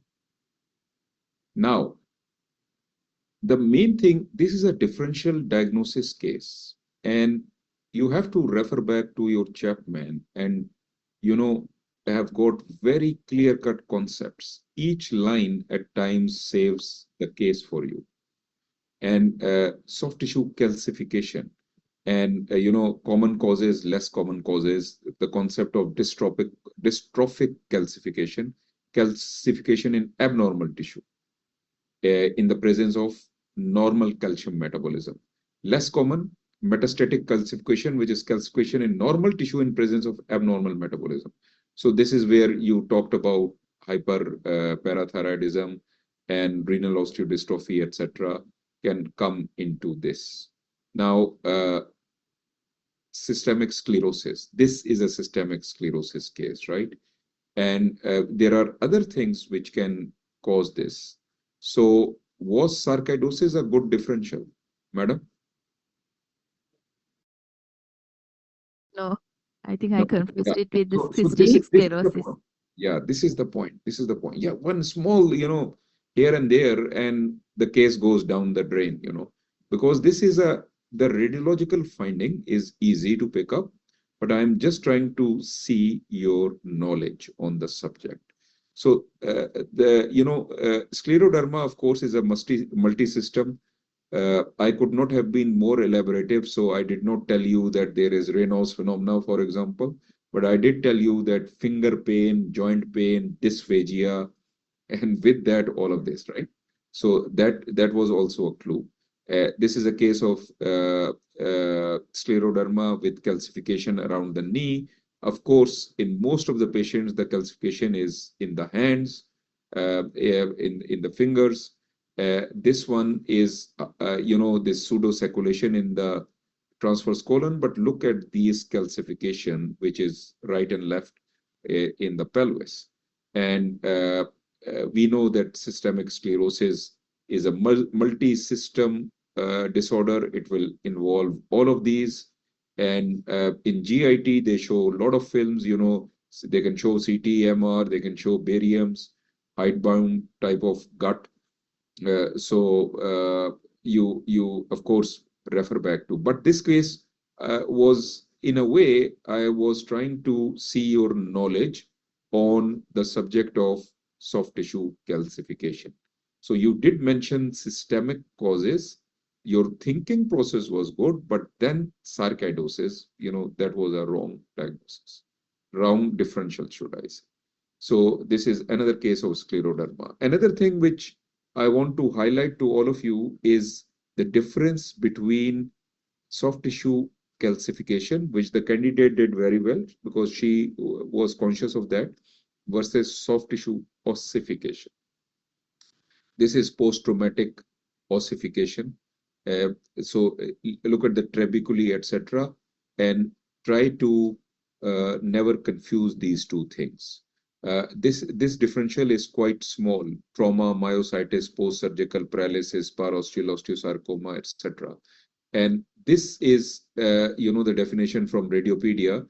Heterotropic ossification refers to presence of bone in soft tissue where bone normally does not exist, extraskeletal bone. And myositis ossificans, of course, is a very important exam case. That is not my, I don't want to go through the details of it. But having said that, the concept is the same, that myositis ossificans, which is well established, will give you this kind of appearance. Okay, thank you. Now your next case. Next case is, oh, by the way, look at this. This was on a brain MR. Do you see this? And I could have started from there, and extra neuro findings on a MR of the brain, that kind of a thing. Okay, so here what happens is, this patient, I'm going to, because of time factor, I'm going to describe it myself, and then I'll ask you a leading question. Are you with me, candidate 2?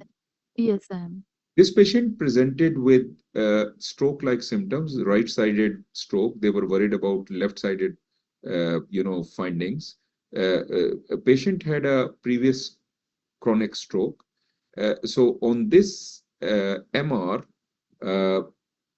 we could see a possible hyperdense MCA sign, and we can see possibly a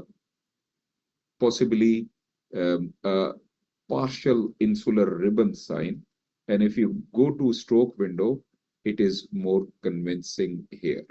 So, and maybe portion of the basal ganglia here is also involved. So there is a bit of hyperacute stroke which correlated clinically. Now, so I'm going through the case myself because of the time factor. So suppose you have done all of this, right? So you have said that I am worried about that there is a acute, MCA, and this is chronic, and you're going up and down. Now, anything else you will like to do or see? Over to you. Yeah, I would like to ask for a contrast CT angiogram study on this. Okay. So before that, anything else you would like to do? Look at the bone window. Bone window. Okay. Let me give you the bone window. Over to you, madam. You can ask for the mouse. Yeah, I have asked. Yeah.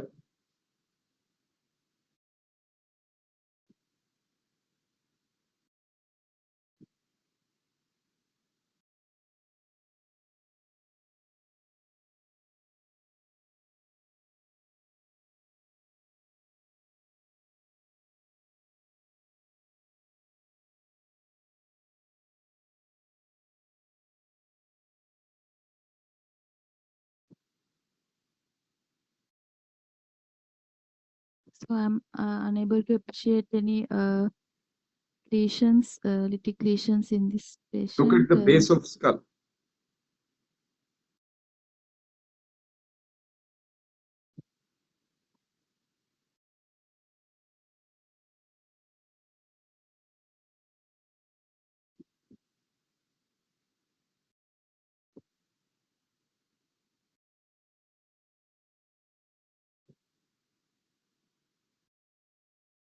Yeah,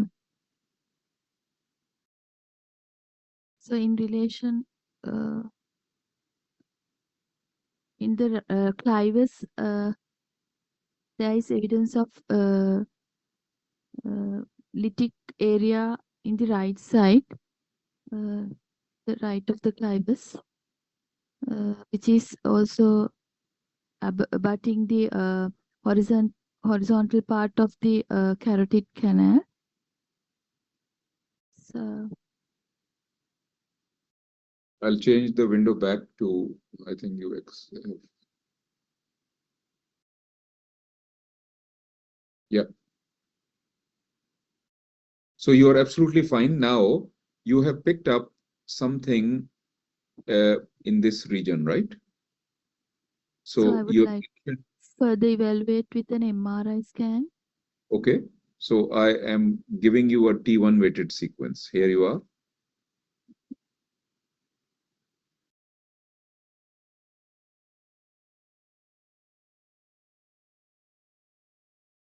So I'm looking at the concerned area in the T1 weighted sequence. It shows evidence of soft tissue intensity lesion to the right side of the clivus. I would also like to evaluate the post contrast and T2 weighted sequence. So this is not, ideally we should have had a fat saturated post contrast, and we did not have that. So this on this post contrast, this is the appearance. Actually, this is fat saturated, correction. Okay. It does So, enhance. It does. yeah, Now, what is your differential? so it's in the region of the petroclival region. My differentials in this region include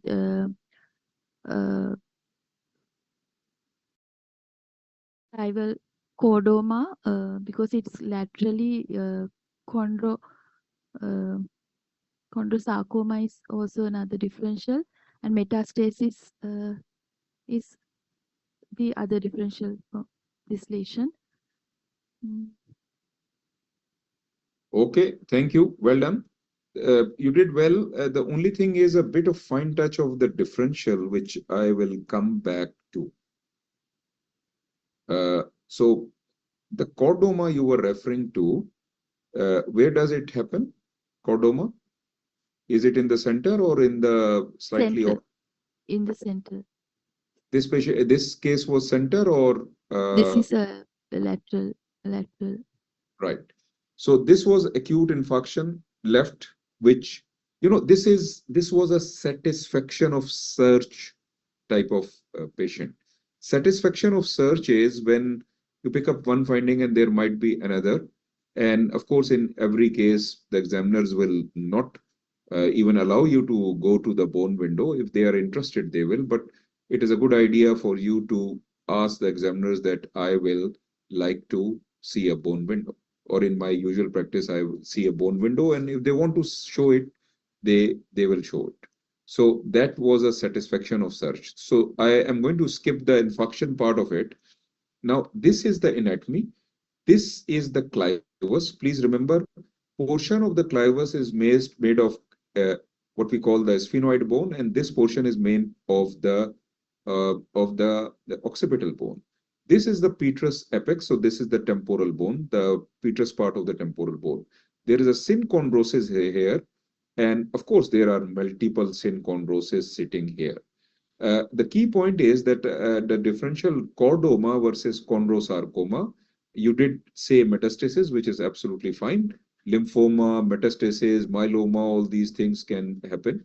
But chordoma will be central, chondrosarcoma will be off-center because it arises from this synchondrosis. So now this is, excuse me, this is the concept of, the synchondrosis, which I have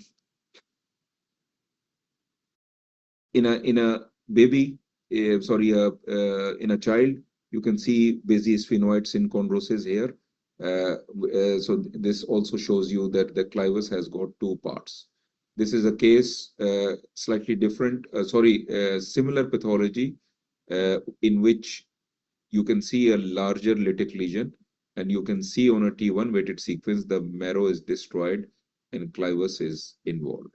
So this is the picture of chondrosarcoma versus chordoma, which will be more central.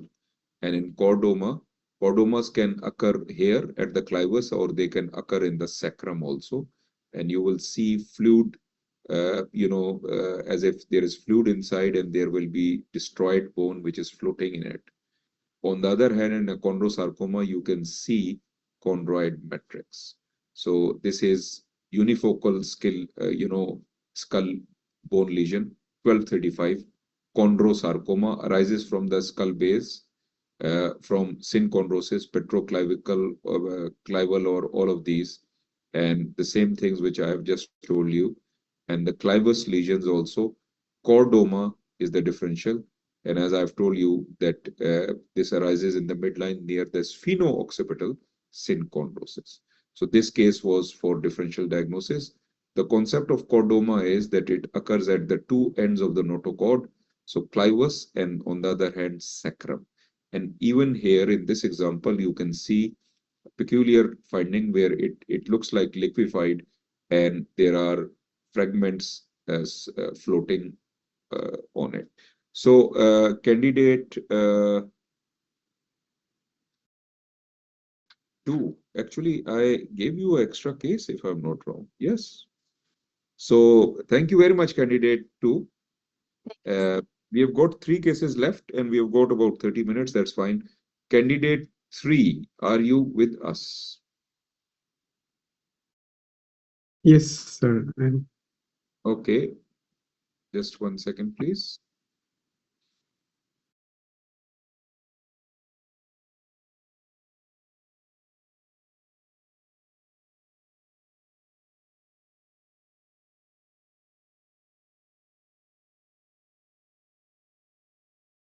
This is a 28-year-old presented to A&E with vague history. He is slightly disoriented, brought by some passers-by.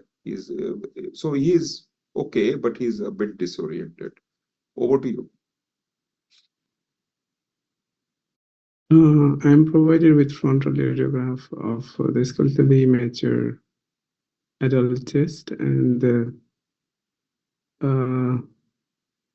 I see some retrocardiac opacity on the right side.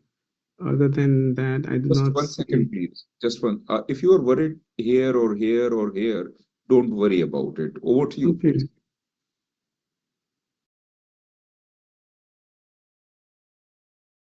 Okay, I see. Chest looks clear to me.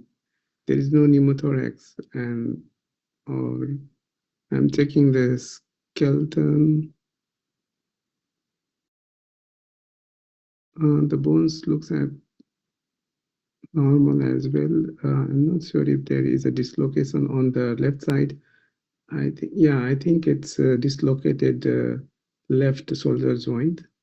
There is incongruity in the glenohumeral alignment. On the right side, it's not that clear, maybe because of the window, but it looks okay.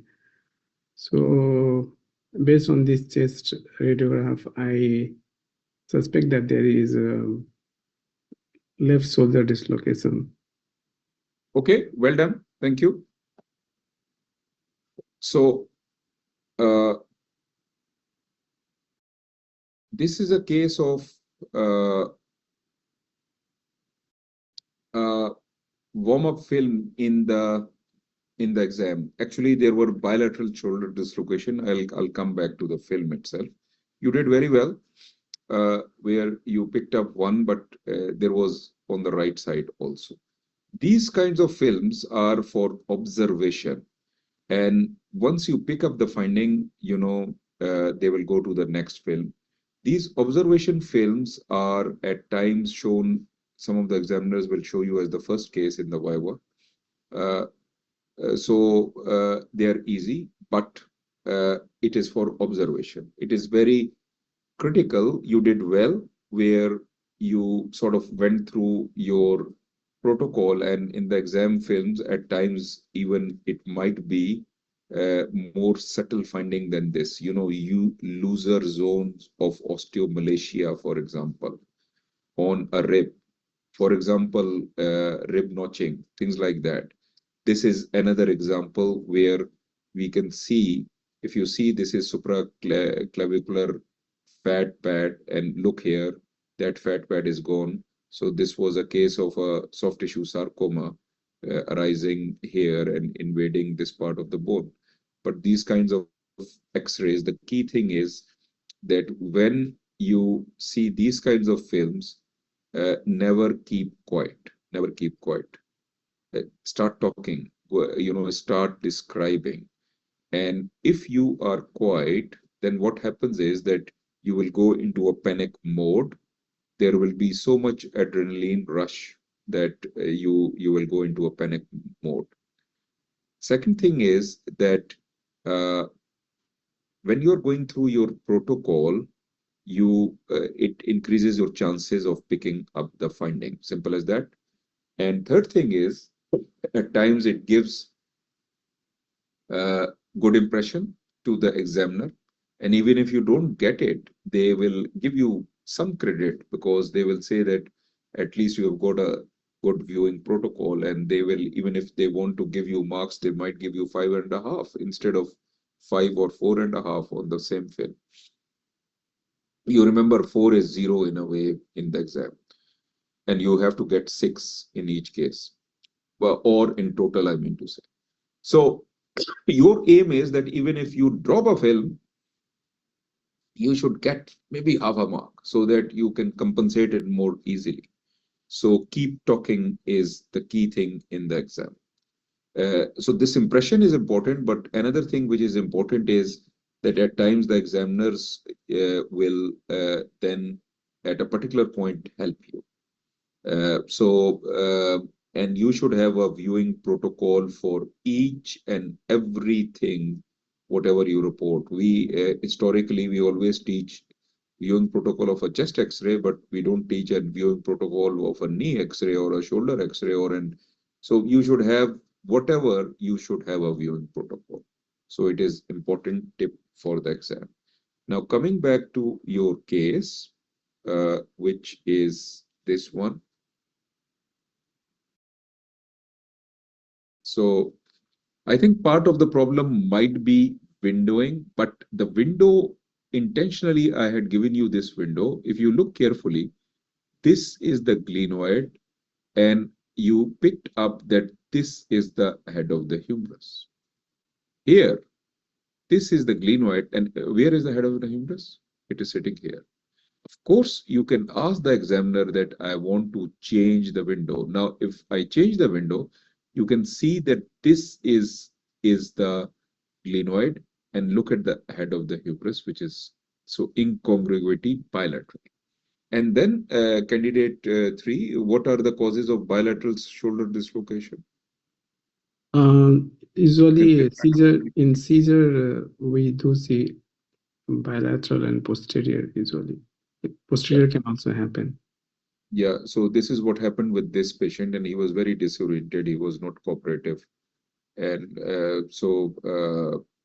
electric shocks can also have the same type of appearance. But you can see that it is visible here also. Okay, well done. So this is from our COVID files. So in COVID, what happened was that because in UK, COVID was horrible, and the first doctor we lost was a ENT surgeon, and then what happened? There was a surge of MRs. So we have done MRs of the neck as a screening tool, absolute screening tool, MR of the neck. So this is that kind of an MR from the COVID era. Over to you. This patient is, so what I'm trying to tell you is that the clinical was that the patient has got sore throat, rule out any pathology, that kind of a thing, because they had not done anything as an endoscopy, which they usually do, right? So over to you. 28-year-old, neck MR.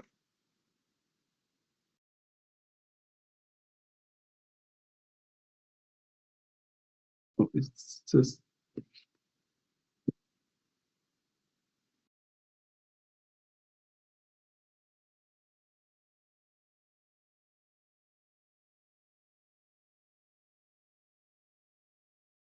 this is an axial T2 weighted sequence of the brain and neck of the brain. Okay, I see there is a T2 hyperintensity in the right maxillary sinus, also on the left side, and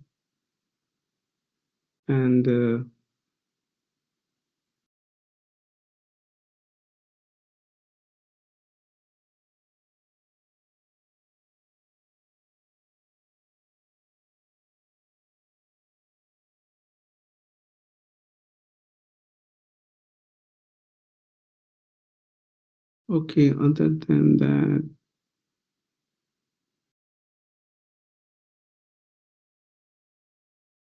so other than that, everything is normal. So incidentally, you have picked up something in the maxillary sinus. Now, what is that? yeah, I see a sorry, I see a hypointense area in between, in the middle region of this abnormal, which could be a teeth or calcification, since it is in communication. This happens to be in communication with the mandible bone. I'm trying to see if that is a floating tooth. Would you like to see anything else? Yeah, I would like to see the coronal, if just okay. Just 1 second, please. Over to you.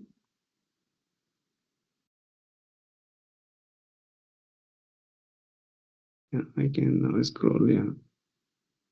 So it's filling the entire maxillary antrum, and it has multiple septations, and there is no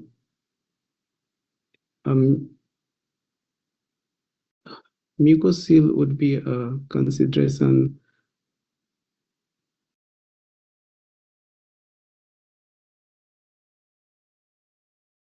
What is your conclusion?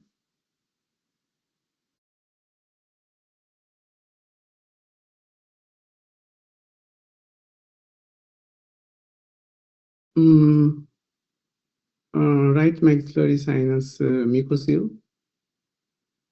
Would you like to do something else? I would like to see the T1 or the fat, or yeah. So, what sequence is this? This is a T1 coronal. So you asked for T1. So this is a T1. Yeah, This so is a T1 fat set. okay, so I see it's hyperintensity in the T1 fat set. So this would be more more consistent with proteinaceous fluid or a hemorrhage. Proteinaceous fluid would be more uh, likely. Would you like to do something to reach a diagnosis? What, you're talking about a mucocele here, right? Is that your final diagnosis? Yeah, yeah. Okay, thank you. So let me go back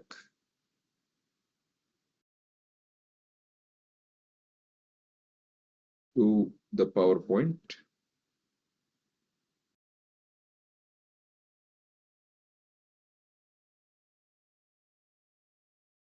Dentigerous cyst. You did very well. Initially, you were spot on. And please remember, in head and neck, what happens is never be shy of asking for a next modality. In MR, ask for a CT. Do a, if the MR doesn't give you answer and you want to see it, even a plain film would have given you the same, would have confirmed it actually. So never be shy of asking for the next modality. And this is what we do in head and neck as a routine. Now, this is bony lesions of mandible and maxilla, 12.21 from your book, dentigerous cyst. Developmental cyst associated with crown of an unerupted or impacted tooth. Actually, you picked it up. The only thing is you wanted to confirm it. Even a plain film would have confirmed it, or a CT would have confirmed it. Most in mandible, especially is third molar, variable size. Maxillary cyst, look at this one. Maxillary cyst expand into the maxillary sinus. So this is what you were looking at. So this is a mandibular dentigerous cyst, which is associated or arising from the crown of the tooth. This is how it looks like on a diagram. And this is another example of a mandibular cyst on a CT scan, but this is, of course, in the mandible, and there is an unerupted tooth there. So don't be shy of asking for a CT or a plain film if you have to. Now, let's go back to your case, and this was your case. So please remember that there was a catch. You were looking at a T1 weighted sequence, and it was proteinaceous matter. It happens in head and neck. Don't confuse it with hemorrhage. Initially, you said protein, then you also said hemorrhage. There is no need of going into hemorrhage because uh, any long-standing cyst will have that. So without going into the details of everything, if we go to the CT scan and you can see here, this is a tooth. This is a tooth, right? So the main idea is just to confirm it, and for confirmation, if I show you a sagittal, I'm sure we will see it very well. Once again, here you are. You can see this tooth. So it has gone into the maxillary. Okay, well done. The only thing is that the next modality you should have asked. Otherwise, you did very well. Last case of the day. Last case of the day is similar to another case. You remember that cavernoma case? It is similar to that. This patient is a youngish patient, 42-year-old male, and presents with this acute symptoms, and they were worried about a hemorrhage. I have partly maybe already shown you a bit of hemorrhage. Please scroll through it. Candidate 1, candidate 3 rather. So today I showed you one case of acute hemorrhagic presentation in which the etiology was cavernoma. This is another youngish patient, 42-year-old male, and presents with, over to you. Yeah, I'm provided with the axial non-contrast CT of the head. I see there is a hyperdense area in the left parieto-occipital region. This appears to have a parenchyma in the parenchyma as it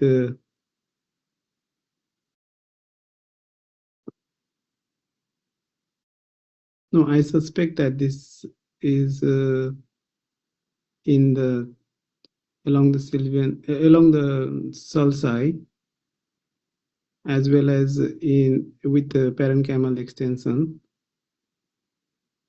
and this is most consistent with acute hemorrhage. I would like to evaluate it with post-contrast study. How will it help you, the post-contrast study? I would like to see if there is any vascular component as vascular component. What do you mean vascular component? Like AVM. I would like to rule out AVM and cavernoma. And are you expecting to pick up a cavernoma on a CT scan with contrast? Cavernoma would be better picked up in MRI. I'm also looking at the sagittal sinuses to see if there is any evidence of thrombus.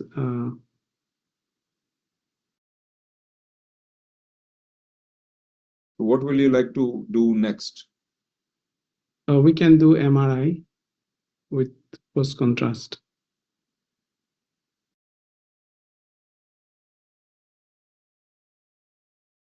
Okay, so I am provided with, and this is flares axial sequence.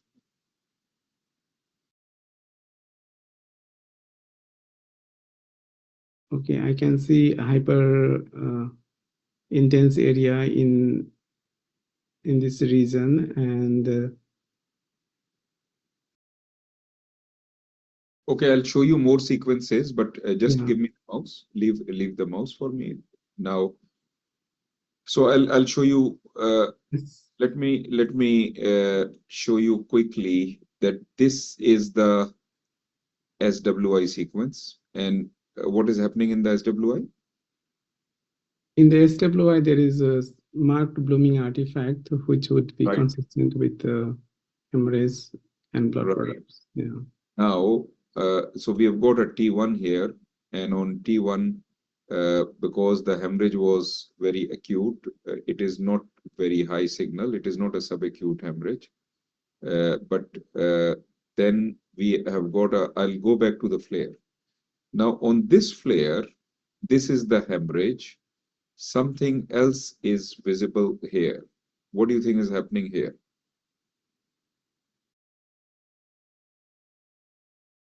Here.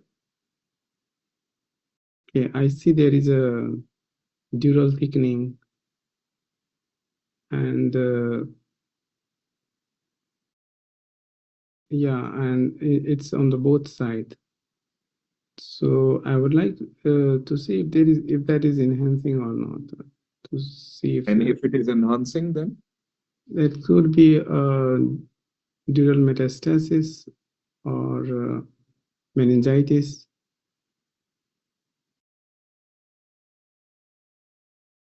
okay. So what is happening here then? You know, this hemorrhage. Why this hemorrhage? Okay, let me maybe show cortical thrombosis, cortical venous thrombosis secondary to. Okay, so this is a T1 weighted sequence, right? This is a T1, yeah. And I see there is a hyperintensity along the superior sagittal sinus. No, no, it's yeah. So let me help you. So this is the superior sagittal sinus, right? Yeah, now I am going towards the left side. You see something here. You see something here.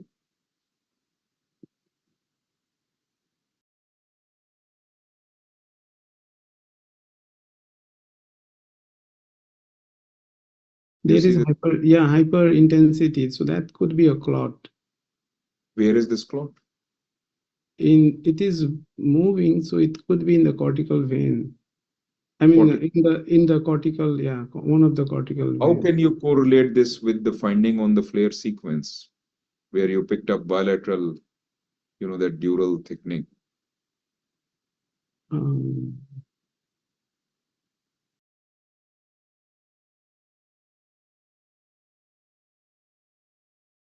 Basically, you have picked up cortical vein thrombosis, which has caused this hemorrhage.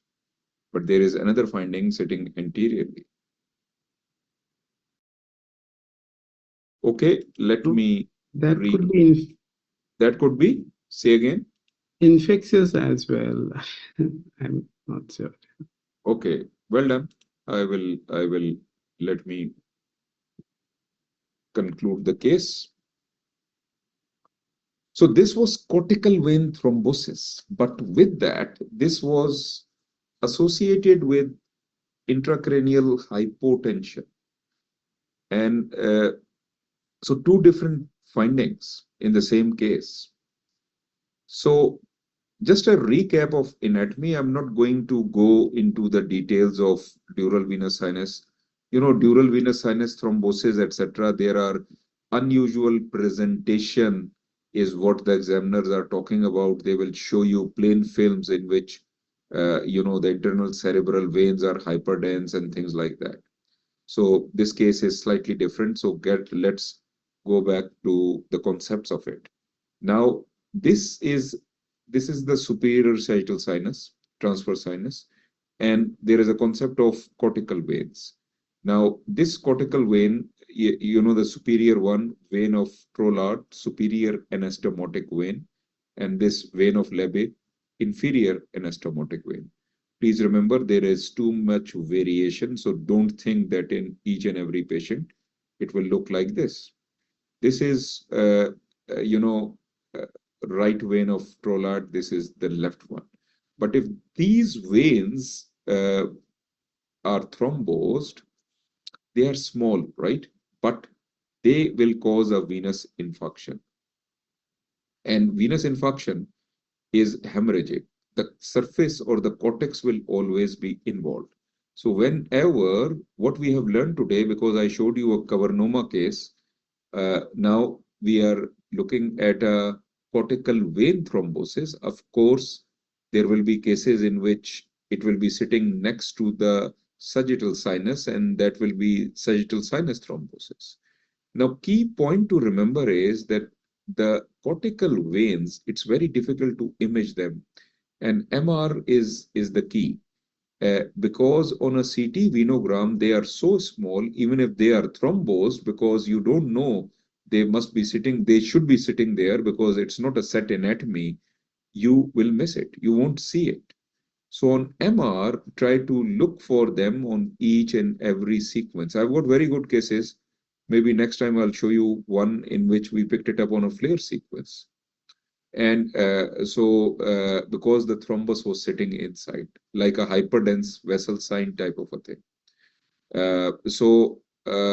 Now, but key point is that whenever you look for, in a young patient, when you have got intraparenchymal bleed, particularly extending to the cortex, cortical vein thrombosis or dural sinus thrombosis should be top differentials, particularly in females. Now, another point here is that this is intracranial hypotension, spontaneous intracranial hypotension, and our patient also had spontaneous intracranial hypotension. If you read it in detail today, you will see that intracranial hypotension is associated with cortical vein thrombosis or dural sinus thrombosis. So there is a percentage of patients which will have both. So that was the cause. So in spontaneous intracranial hypotension, if the examiner wants to show you, they will show you a flare sequence. On a flare sequence, develop your eyes that this is the skull, this is the the diploic space. This is the outer table. This is the inner table. And something is thickened. It is a bilateral symmetrical finding. Then ask for contrast and it will enhance. And this is how, this is another example which shows that complete enhancement.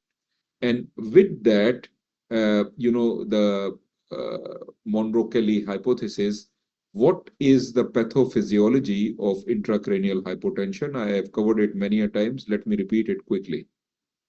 Basically, skull is a closed cavity, and whenever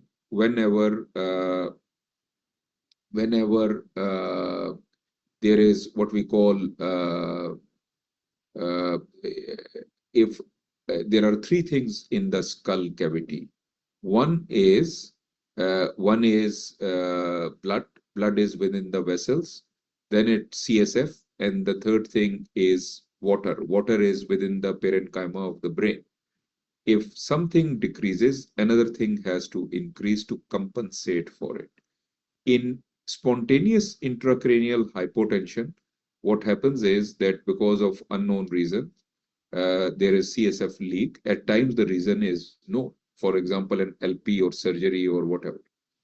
And compensation is by the veins. The veins are sitting in the dura. They have got less compliance. They can dilate.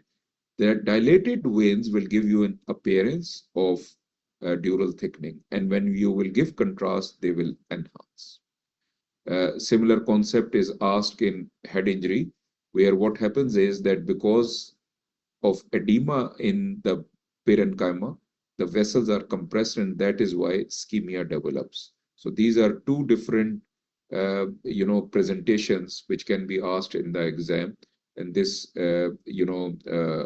hypothesis must be known. They ask, this is a very usual question in the exam, in post-trauma cases and things like that.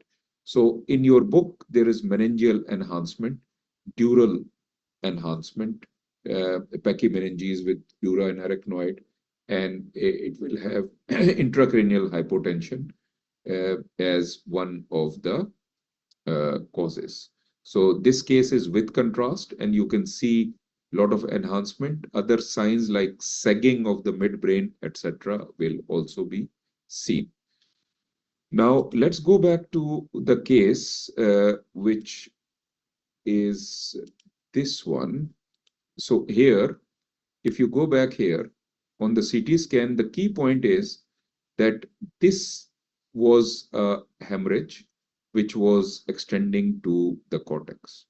So always think, dural sinus thrombosis. Now on this flare, which was this one, we picked up this. I am not showing you the post contrast, which showed enhancement, of course. So this was that spontaneous intracranial hypotension. This thing, the only sequence we did CTV, we did MRV, we could not pick up anything convincing except for on this T1 weighted sequence, where I was showing you that the cortical vein, you see, this was high intensity, the clot sitting there. You see this thing? And this is that hemorrhage. This is that hemorrhage. And this is the cortical vein goes, and ultimately it goes into the sinus. It is clotted here also. But sinus itself was not involved, not at this stage. So this is cortical vein thrombosis. Well done, candidate 3. That is about it. If there is any question, you can, candidate 3, you have any question? No, sir. Thank you. It was good. Okay, well done, well done. So if there is any question, quickly, if you can ask me, and I think next week again, I will have a similar session, potpourri session next week. So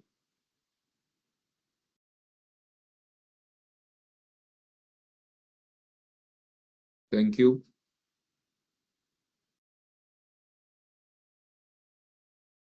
Let me know if you find this format useful, because there is a bit of teaching there.